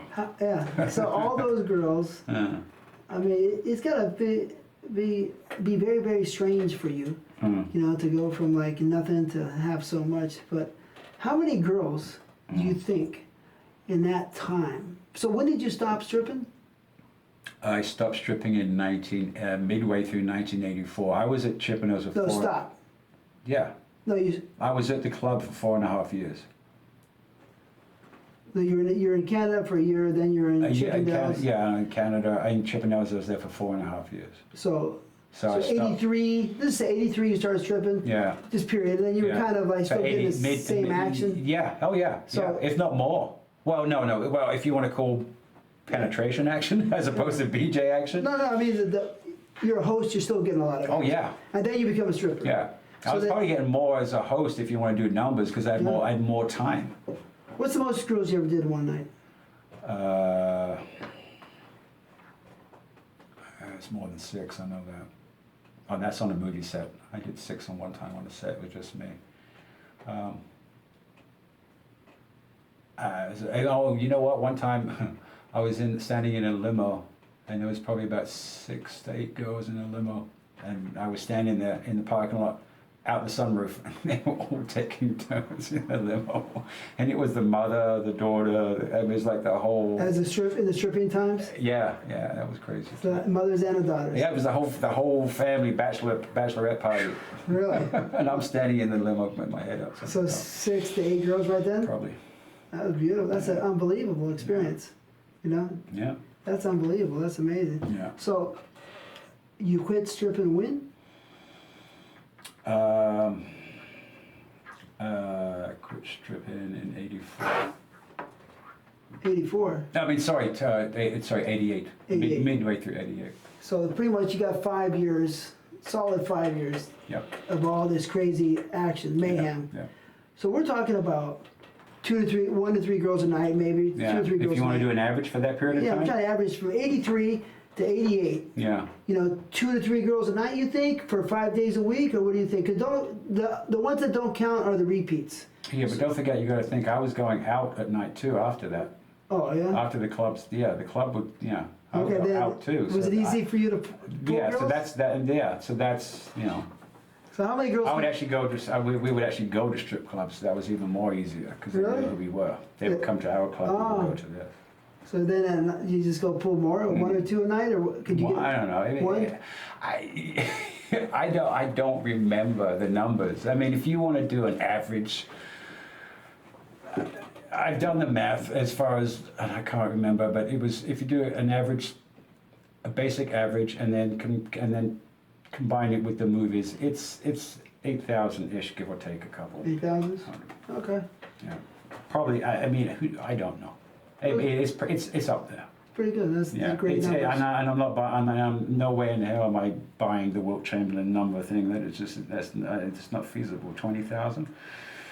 I'm not buying that. No, I don't know about that, but I myself, I'm pretty sure I got 11 or 12,000. Mm. You know what I mean? But Yeah. you know me, I'm not a normal. But anyways, Yeah, that's true. And you like groups. I know that. yeah. So, but yeah, so that's a beautiful number. So then, you're done stripping in '88. Why? I'd had enough. I wasn't. I mean, another thing too. It wasn't fun anymore, and I had some issues with the manager. He was a dick, and I'd had enough. He had ran his course. He'd ran his course, and then I was modeling. I got more into the modeling at the time, and then I got it. Within 6 months of leaving Chippendale, I ended up getting a bartending job at a bar called Bar One in Hollywood. Bar One, oh yeah. It was like the bar back in the day. Right. And it was the guy that ran the door was Mark Beneke, the guy that ran Studio 54. Oh, yeah. He was the door guy, and I got a job. And my first night working there was on New Year's Eve. Yeah. And I hadn't really bartended that much, but I knew the guy that was one of the club promoters, and he got me the job there. So I'm working on point in a bar that holds, I don't know, it's the bar in town. And I'm just winging it as a bartender. Sunset. Yep. The end of Sunset. Doheny, Yeah. right there. So I was winging it as a bartender. I mean, everyone, Prince used to come in there, Eddie Murphy would come in there. You name it. It was the Oh, place that's to be. cool, man. Yeah. Right? So you got to talk to a lot of people? Yeah. Were anybody talkative to you? Were they nice? I mean, you're a nice Well, person. you're behind the bar, you're serving drinks, you're the king. Yeah. They're buying you drinks, you're getting them wasted. I mean, it's like it was a perfect storm, so to speak, because that's when my drinking really, really elevated. Oh shit, right? Yeah, But big time. so any celebrities that you were talking to a lot that you tell me were cool and nice? Billy Idol used to come in a lot, but he was so high he couldn't really talk that much. He was leaning on the bar, he'd just be obliterated. Cocaine or something? Probably heroin. Heroin? Okay. Probably. Kiefer Sutherland used to come in a lot. Oh yeah, nice guy. Yep. I used to sit at a table with, who was it? David Lee Roth. Oh yeah, I love that guy. Really? Jacked out of his mind. Is that his mind? My God, he was on so much coke. Really? Yeah. But the girls used to love him, right? Well, the funny thing is, we got in an elevator, and this is we're talking 1990. He's hot as hell, right? Yeah. But when I got in the elevator to go to an after party, and he was in the elevator with us in the corner, kind of doing his, tweaking mode. And this young girl, Coked out, right? this younger girl in the elevator goes, "Who's the creepy old guy in the?" Oh no! Really? Oh, that sucks. I know. She had no clue who he was. Holy shit! No really? clue. He'd cut his hair. You know what I mean? He wasn't.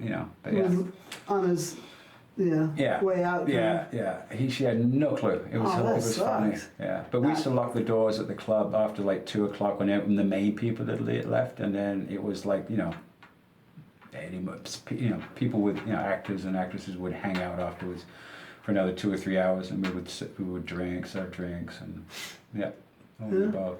So who was cool? Who was cool as hell? Did you have a nice dialogue with? Prince? Was Prince cool? No, Prince was an asshole. I didn't really have dialogue with him. He would sit in a booth, and he had 2 bodyguards either side of him. There was one guy either side, and the guy would unscrew the light in the booth so he wouldn't have direct light on him. And he would order a Long Island iced tea. And for those of you that drink, a Long Island iced tea is pretty much all booze. It's like 4 different types of booze with a little floater of Coke and I even forgot what goes in it. I don't drink anymore. But he would send it back saying it's not strong enough. Wow. I'm like, what? So I'd make it again, not strong enough. So I would basically pour a whole thing full of booze, the whole 10-ounce glass full of booze, shit. and the mix next to it, and go, yeah. The guy weighed about 120 pounds? Pretty small. You know what I mean? Was he about 5'3"? Something like that. You know what I mean? So yeah, I'm like, he would do that every time. Really? Yeah. So who would you have good? Who was cool? Was Daily Roth cool, or he's just too? He was just. spun? He was too spun. I'm trying to think who else. Mainly when the door. I mean, I would see them there. I know they're there. I was usually at that point. Once I cashed out, I was macking on the girls. I was trying to. You didn't care about anybody. No. But how about Robert De Niro? He was in there, right? He would come through there. Yeah. Yeah. Yeah. Talk to him. No, I mean usually they would come and go when I'm behind the bar working, and it was like literally the bar would be at least five people deep on either, and there was a bar that was accessible from both sides, so you got people I on seen both that bar. sides. Yeah, I was in there. So it was crazy. It was crazy. How about Ron Jeremy? Did he come by? No, I never saw No? Ronnie in there. Okay. No, never saw Ronnie. Al Pacino? Ron doesn't drink. You know what I mean? He wouldn't be at the bar for one thing. No. Al Pacino? No. Van Damme used to hang out there, right? Oh, I'll tell you a story about Van Damme. He Oh. was macking on this one girl I knew, and he was, most people that, if you know of him, he had a really serious coke problem. And he was all over this girl I knew. This girl was actually Canadian, and actually I don't think we were fooling around at the time. Or if we had, I think we had fooled around. But he was after, like, he would not, he kept grabbing her, like, aggressively. Really? And this was after, I'm not sure. I wasn't working that night. I remember I was in the club, but I wasn't working. And she kept saying, "Will you? He's really grabbing me. Will you protect me?" And I'm like, "No." I'm like, "What do you think I'm gonna do?" I mean, it's like, come on, He's in pretty good shape, right? He's in good shape. This is 1990. He's in his peak. How would they look? Pretty He thick? looked pretty thick, but he's like Jean-Claude Van Damme. I mean, if He can kick you in the head. anyone that's this is when he was Yeah. He was a professional kickboxer. yeah. So, yeah. So I'm like, no, and then she kind of split, and she goes, "Will you just follow me home?" So just so make sure, and he runs out. This is how he was crazy. Really? Yeah, and he got in his car. She ended up pulling out, and I was behind, and then I'm behind him. She pretty much runs the light. The light changes. He runs through the light in his car, and What kind of car, yeah? I don't remember. No. But all I remember is I'm stuck at the light. I'm like, all right, That's Yeah. crazy, Yeah. really? So he was an animal. That's funny you said that. I'd never remembered that until you just said I that. heard he hung out there. Yeah, So he loved the girls. yeah. He loved his drugs. Loved his drugs. Loved his drugs. And the girls. Loves you seen him do powder? No, I never been around that. Okay. No. But did you talk to him? Was he cool? Never did. No? No. I was in the middle of a situation. I never got to chat with him. Yeah, they're all, you're busy. Yeah. But I mean, you're the bartender, you're the best looking guy in there probably, right? That works there? Yeah. Or no, I'm not going to pat myself in the back. Yeah, good-looking guys there. You have to be good-looking to work there. yeah. One of the bartenders that ended up coming in after I worked there was Cher's boyfriend. He was known as the pizza guy, but she ended up dating a younger guy back in the 90s. Anyways, he ended up bartending there. He was a good-looking guy. Yeah. But you got most of the action. Probably. Pretty much. I don't know. Probably. Yeah, I mean, you had so I'm just thinking, like, for me, I'm thinking my girlfriend goes to bar 1, Yeah. right? And here's this good-looking guy, Stephen Scott. You know, you're Stephen Scott then. And my girlfriend, what happens if he says, hey, come on back home with me, right? I want to be like, that sucks. You know? You know what's really weird though? Chippendale was one thing because I ended up, the last couple years of working there, I ended up getting an apartment that was like 4 blocks away from there. So it was very convenient just to pull people from there. It was like ridiculous. But I used to have when I was in, after that, I would never bring them home. I would go to their place. I would never bring them home because I liked the option of leaving. I didn't want to have to. I had an apartment right next to Jim South's office. Imagine how good that was. Casting couch. That was great. You know, I was 26. Yeah. But so you got a lot of girls out of bar 1. Or yeah.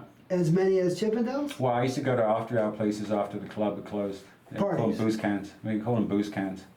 Booze cans. You have to know someone to get in. It would be some place where the back end of, one place used to be what's the El Capitan Theater? You know the El Capitan Theater? It's a famous theater on Hollywood Boulevard. Behind the back, there's a parking lot, and behind the back, there was a back door to the El Capitan. And you could be there at 4 in the morning. There's like 30 cars back there, 4 in the morning. It's like, and there'd be a bunch of people standing around by the door. There's just one door. And you go in, and it would go downstairs into the basement. And there'd be a boiler room, maybe another room, and there'd be a full-on club going down there. And then you were doing sex and... No. I'm just saying that's part of that's part of the scene I would go to after our places. 2 o'clock, it's shut down. After 2 o'clock, the club shut down. The club, yeah. Once you cashed out and everything else, you're out the door by, closer to 3 in the morning. And then I would just keep partying. So I mean, you like to drink? You're saying? Yeah. This is before I got in. This was my ecstasy days. This is before I got into the coke. This was like, I was heavy into. I started when I was working at the bar. I got into ecstasy a lot. You know, PT. Yeah. Right. Yeah. He says, "Why have sex unless you're high?" Yeah. How do you feel about that? Sex was my high though. That was my drug. You just throw alcohol and cocaine and ecstasy on the mix, and it just magnifies it tenfold. No, that was my drug, man. I understand, but it does elevate it. Oh yeah. I mean, yeah, with ecstasy, without a doubt. I mean, that's like, it's perfect storm. Is ecstasy better than cocaine? Tenfold. I mean, there's no comparison. Good. You gave me some ecstasy one time in Vegas, and I took it. It wasn't me. Yeah, no, yeah. I probably did. It was like 96, I think I won Performer of the Year. I probably did. Won Performer of the Year. Yeah. I had a habit of usually bringing a fair amount with me to the events. Right, and I took it and it just made me sick. It never worked for me. Sometimes it does. It actually can make some people puke first before it actually hits them. It's a weird effect that it does to people. I didn't puke, but I didn't nothing. You got one of the bad ones then. Damn it! I gave you some of the wrong bunch. Yeah. Wrong batch. No. I mean, usually, a lot of people would give me the drugs to try out. I would give it to them. I had a really high tolerance, so they would give it to me. I would take it first, and if it worked on me, they would take half. It was just, I had very high strong tolerance to stuff. Let me give you a quick story. One time I went to Thailand, right? Because I had that fantasy vision of smoking opium in the den for Asian girls. Sure. So I went out there and I made it happen, right? Yeah. And so you sit there and you lay on the wooden bench. Yeah. Have you ever seen that? I've seen enough depictions of that scenario, yeah. So I'm in the middle of Chiang Rai Hills, where it's legal in the with the people because it's part of their tradition, their heritage. So otherwise it's illegal because the DEA's there and they're stopping it. Right. It was 1999. Anyways, you sit there, you smoke these bowls of opium. When most people smoke a few hits, you know, pipe's that long, Sure. you know what I mean? And you smoke, well, I don't know what happened, but I ended up smoking like about 150 humongous hits. And the whole village came in to watch and like, what's going on with this guy?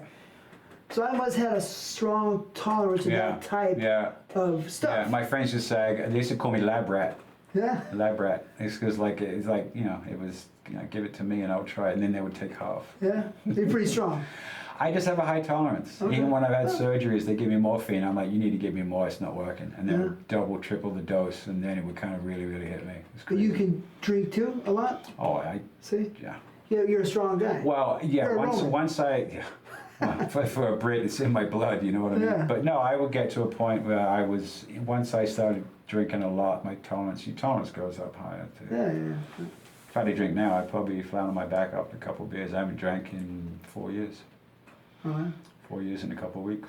So, well, that's good. Yeah, that's good because we're going to go later and talk about how wild you got and how down you got, down and dirty, into the tar pits of Oh, it got hell. pretty down. I mean, we'll get to that. I mean, a lot of people had no idea how down that got, but yeah, pretty I down. remember you told me. So, are you making money at this bar one? Yeah, there I was actually. Was making. I mean, I was modeling in the daytime. How much would you make now that you're modeling? I mean, what type of gigs would you well, get? it was.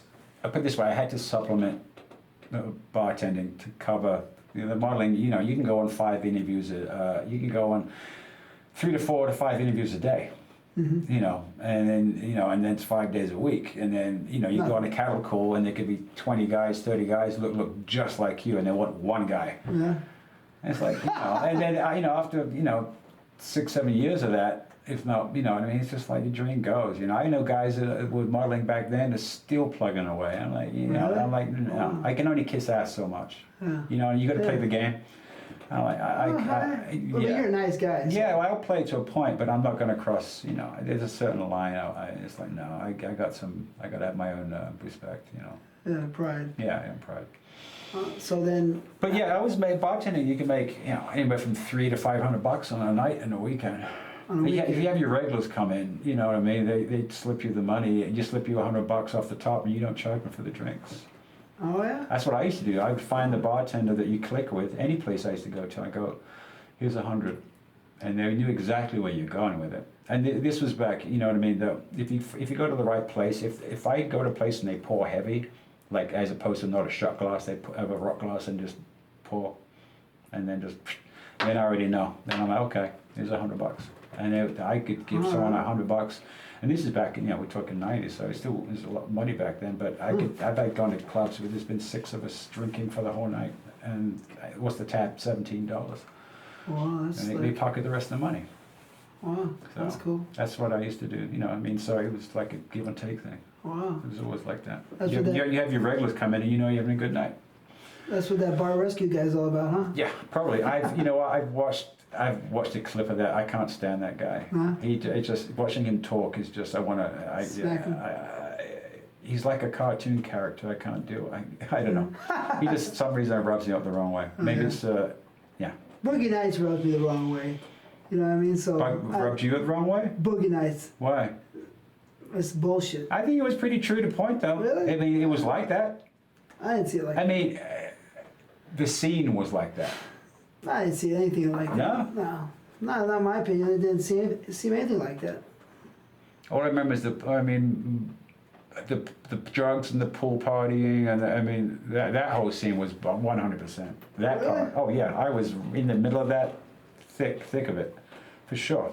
The drugs and the parties and the pools and the outdoor shit. That especially was 100% for me. Maybe they didn't invite me. Hey. No, you invited me, of course. Yeah. No. You were at my place one time. Oh, a couple times. Yeah. You were in the pool with your new Ferrari keys. Oh, I got my phone. No. Tiffany threw my. It was your key. Oh, your Ferrari keys went in the pool. Oh yeah. Yeah. In my little Modena or I don't know what it was. I know it was fairly new, and Tiffany, yeah, you. Yeah, she threw my phone though. That was. I remember it. part. Yeah. Yeah. Back when cell phones were expensive as hell back Yeah. then too. Brittany. Yeah. Or Yeah. I say Tiffany. Tiffany. Yeah, I'm still friends with Tiffany. Oh yeah. Yeah. I want to get her in here. She's Yeah. pretty. She was my first She's girl. probably coming. She's the first girl I work with. Yeah. She'll come. She'll come She in. loves, Yeah. she loves me. I'll give you. I'll give She'll you love the to do info. this probably. Yeah. I mean, she's got a crazy story. She's crazy. Yeah. But She's a grandmother now though, so I don't know Oh, how. shit. Yeah. I don't she's know. still wild. We know that. Yeah, I mean, I think she would watch the P's and Q's. So I mean, you one-on-one in private, yeah, but I don't think she would be I divulging get too something out of much. her. But so the modeling jobs. I'm interested because I saw you on a couple postcards. You showed me Yeah. a magazine. Yeah. What type of action did you get? What big campaigns? Did you get any big campaigns? No. Anything? No. I mean, I did commercials, but usually they weren't like they weren't national. If you get a national commercial, that means it's playing across the United States. That these were just more buyout commercials that I did. It was BF Goodrich. It was for. I mean, they were brands, but they were just buyouts. You know, and a lot of times I had brands. I mean, I was doing stuff, and it was for other countries, so they would come in, they'd just give you a basic $2 or $3 grand, and you just shoot it. You know what I mean? And then they show it in their country. So you would just sign speak? up on it. You speak on the some of these commercials? Acting? Speak? You would, but they'd be dubbed.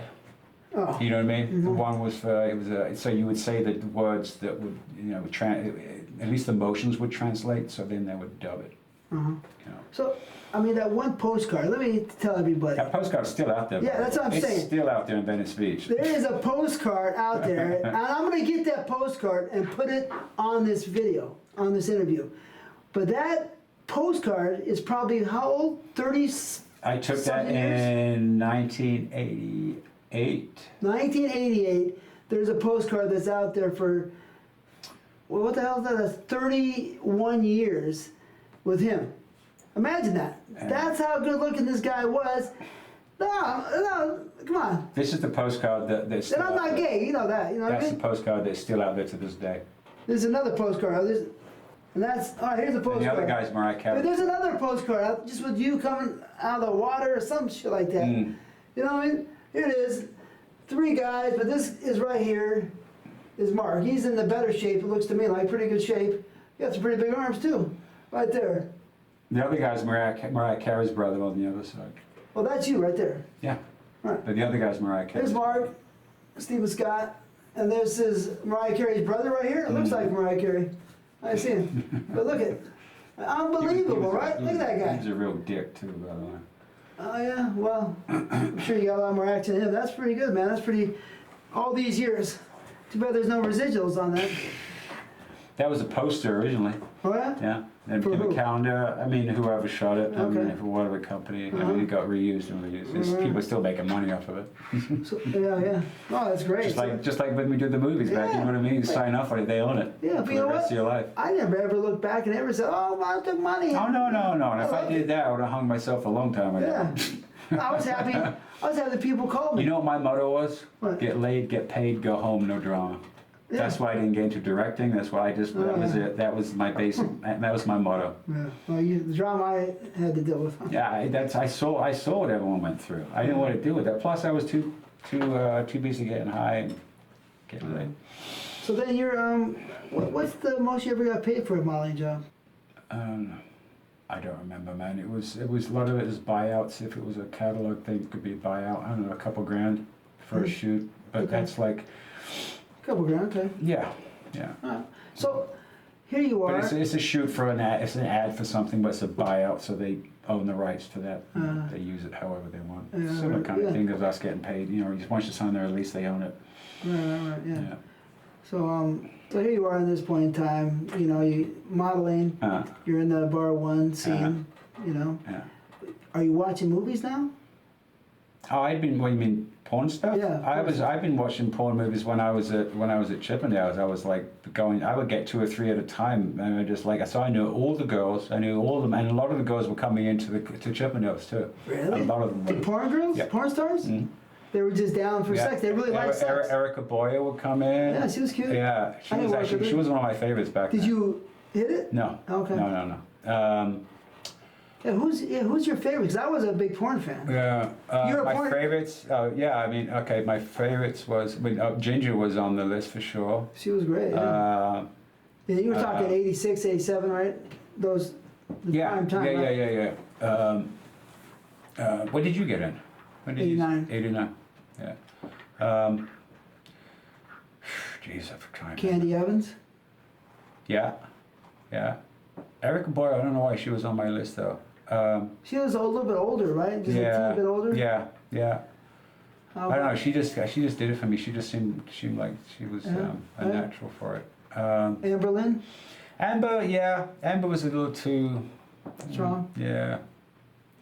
Christy Canyon. Oh, Christy for sure. Yeah. I did Christy's last couple of scenes she did, I think, too.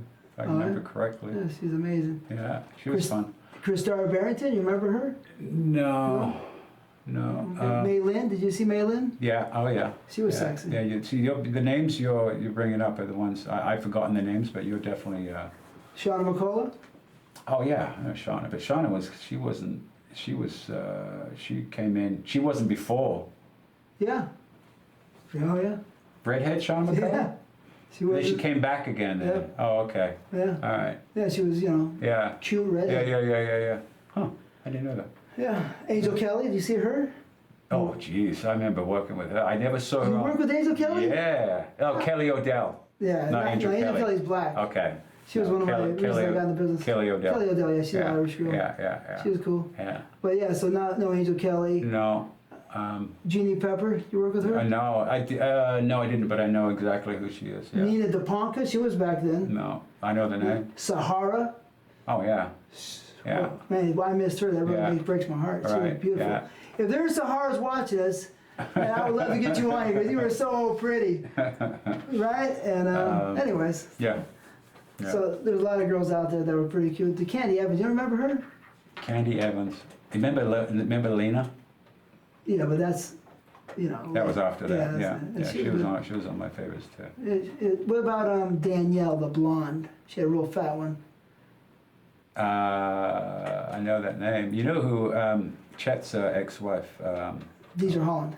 Theodore Holland? Yeah, I Yeah. kind of dated her for a bit too. Really? Wow. Yeah, it was, and with his consent too. That was weird.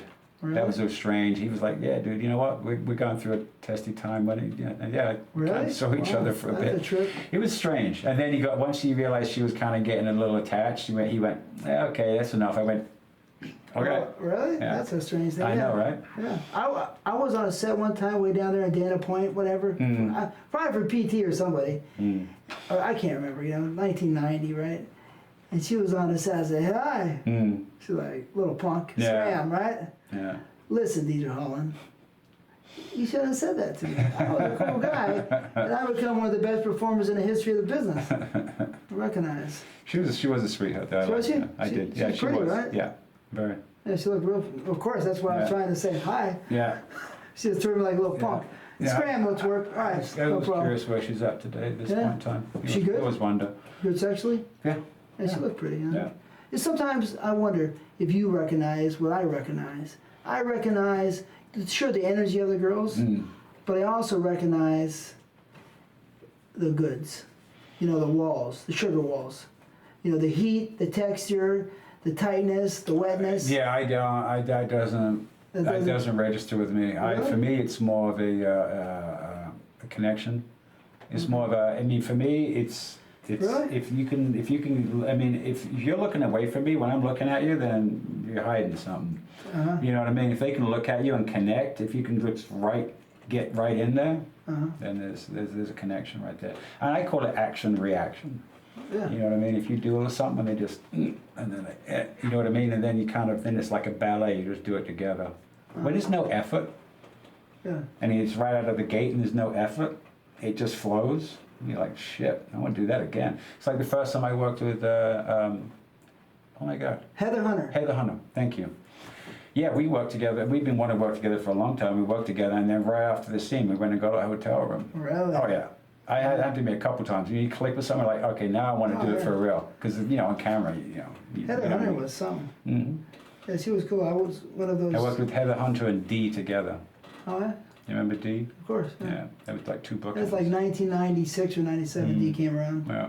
But Heather Hunter, yeah, Dee was great this, but Yeah, Heather Hunter but had together they were like two bookings though. Like physically. yeah, like two similar. Yeah, bookings. both really nice Yeah, breasts. yeah. Slim, you know. Yeah. Right, same skin tone. Mm-hmm. Both kind of mixed. Yeah, Mhm. both mixed. Yeah. Yeah. Yeah, they're both good And girls. Mocha Yeah. and Chocolate I work with too. Who? Mocha and Oh Chocolate. yeah, twins. Yeah, identical Yeah, twins. they're cool. Yeah. Yeah. So how did you get into business? Well, being a fan that I was, Hold on, back to the fan. yeah. What actors Mm.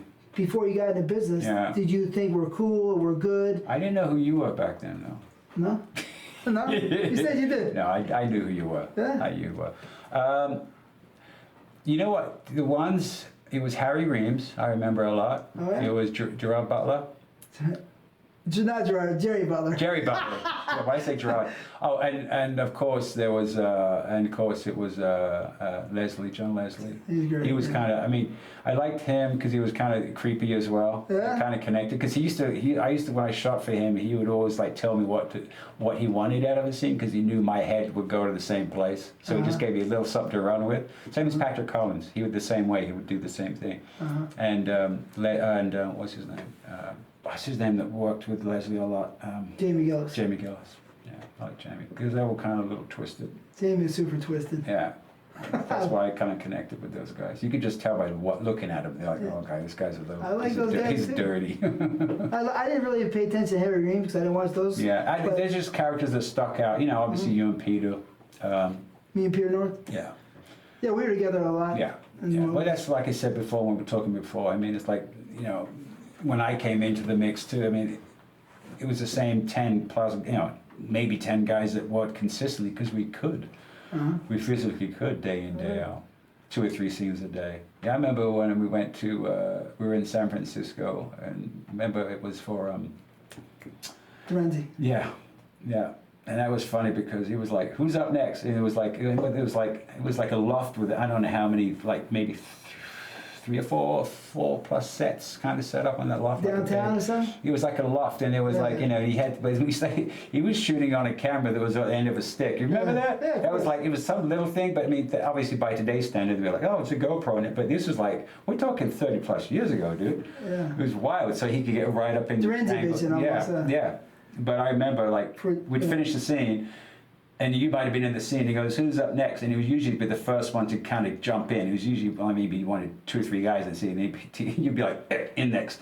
I'm like, "Damn, dude!" So I'd be like, then I'm trying to catch up and trying to get in there before, because so everyone, so you could do as many as you could physically, as long as you could do them. Just keep racking them out. Yeah, I would do 4 scenes a Yeah, day. why not? Yeah. I remember that. I'm like, all right, let's go. I never see anybody keep up with me, really. Nah, probably not. But, No. but you were good. No, Yeah. So, you made a mark. yeah, I made a lot of marks. But, you were watching, you know, you like those guys. What about Joey Silvera? Did you like him? Yeah, yeah. Joey was. He wasn't. Joey was more the actor. Yeah. He could play. You know, he wasn't so much as a performer. Yeah. You know what I mean? I mean, He as could far as perform pretty good. Yeah, but not More like mellow. no, like yeah, more mellow, more. He was just more the creepy. He could do the creepy. I don't know.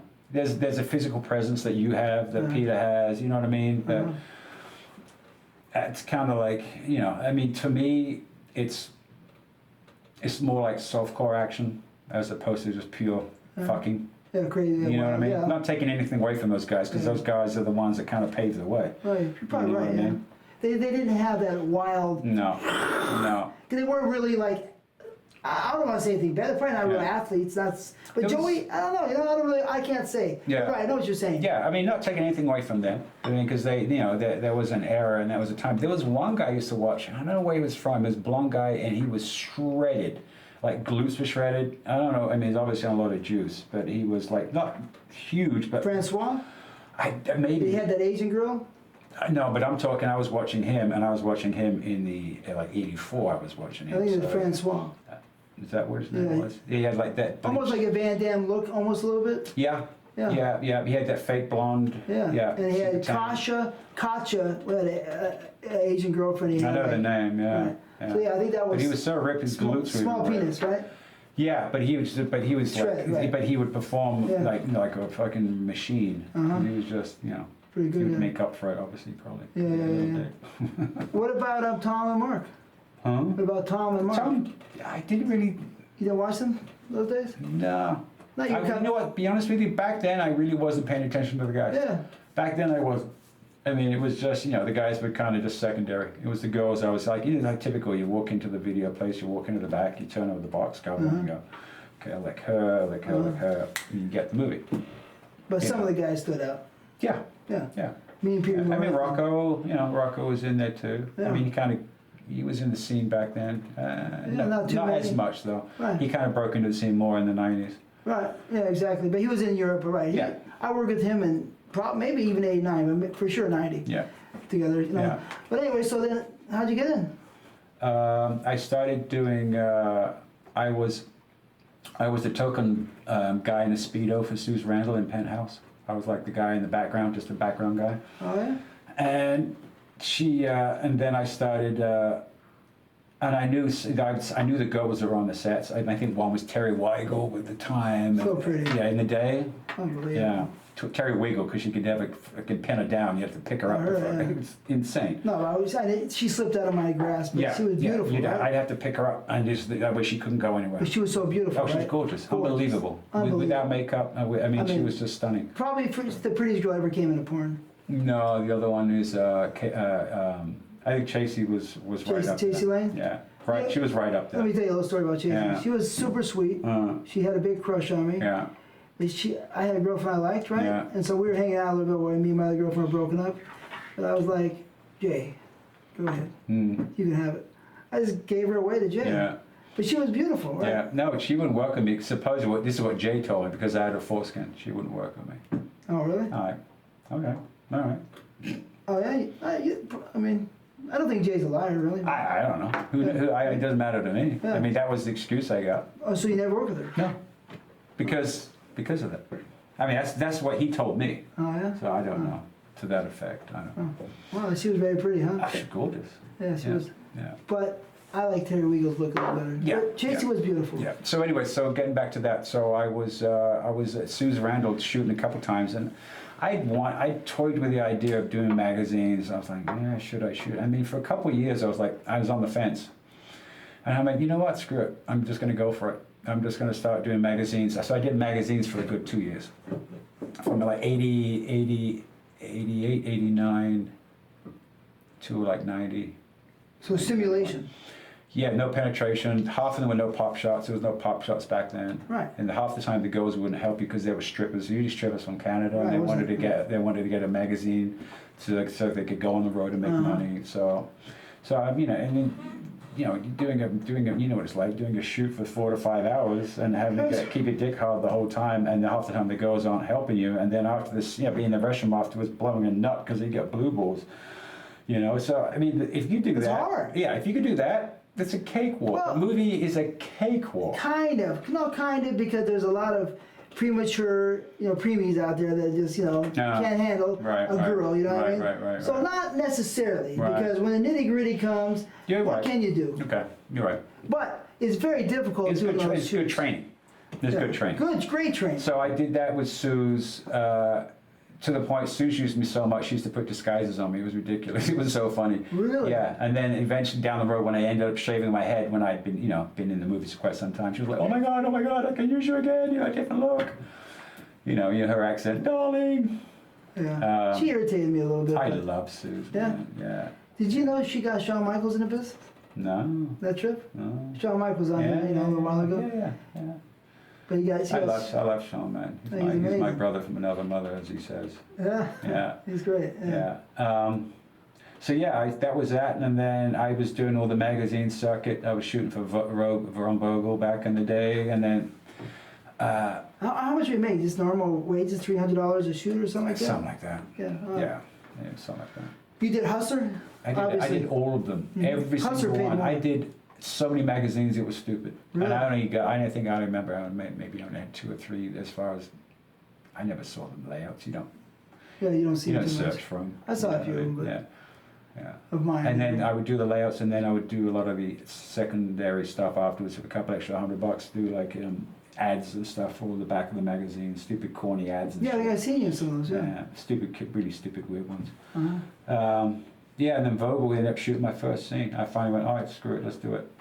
And I remember it was John Doe and Deirdre on the set, and they were doing the scene before me, and then that was the first time I'd met Chet. Ron Vogel. Ron Vogel. Shot the scene. Yep. Video. Yep.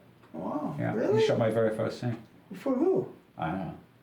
Huh. He was shooting John and Deirdre the scene before me, and he had his snake on the set too. I remember that. Wow. Really? Wow. I didn't know that. That's Yep. 1991. Yeah, probably.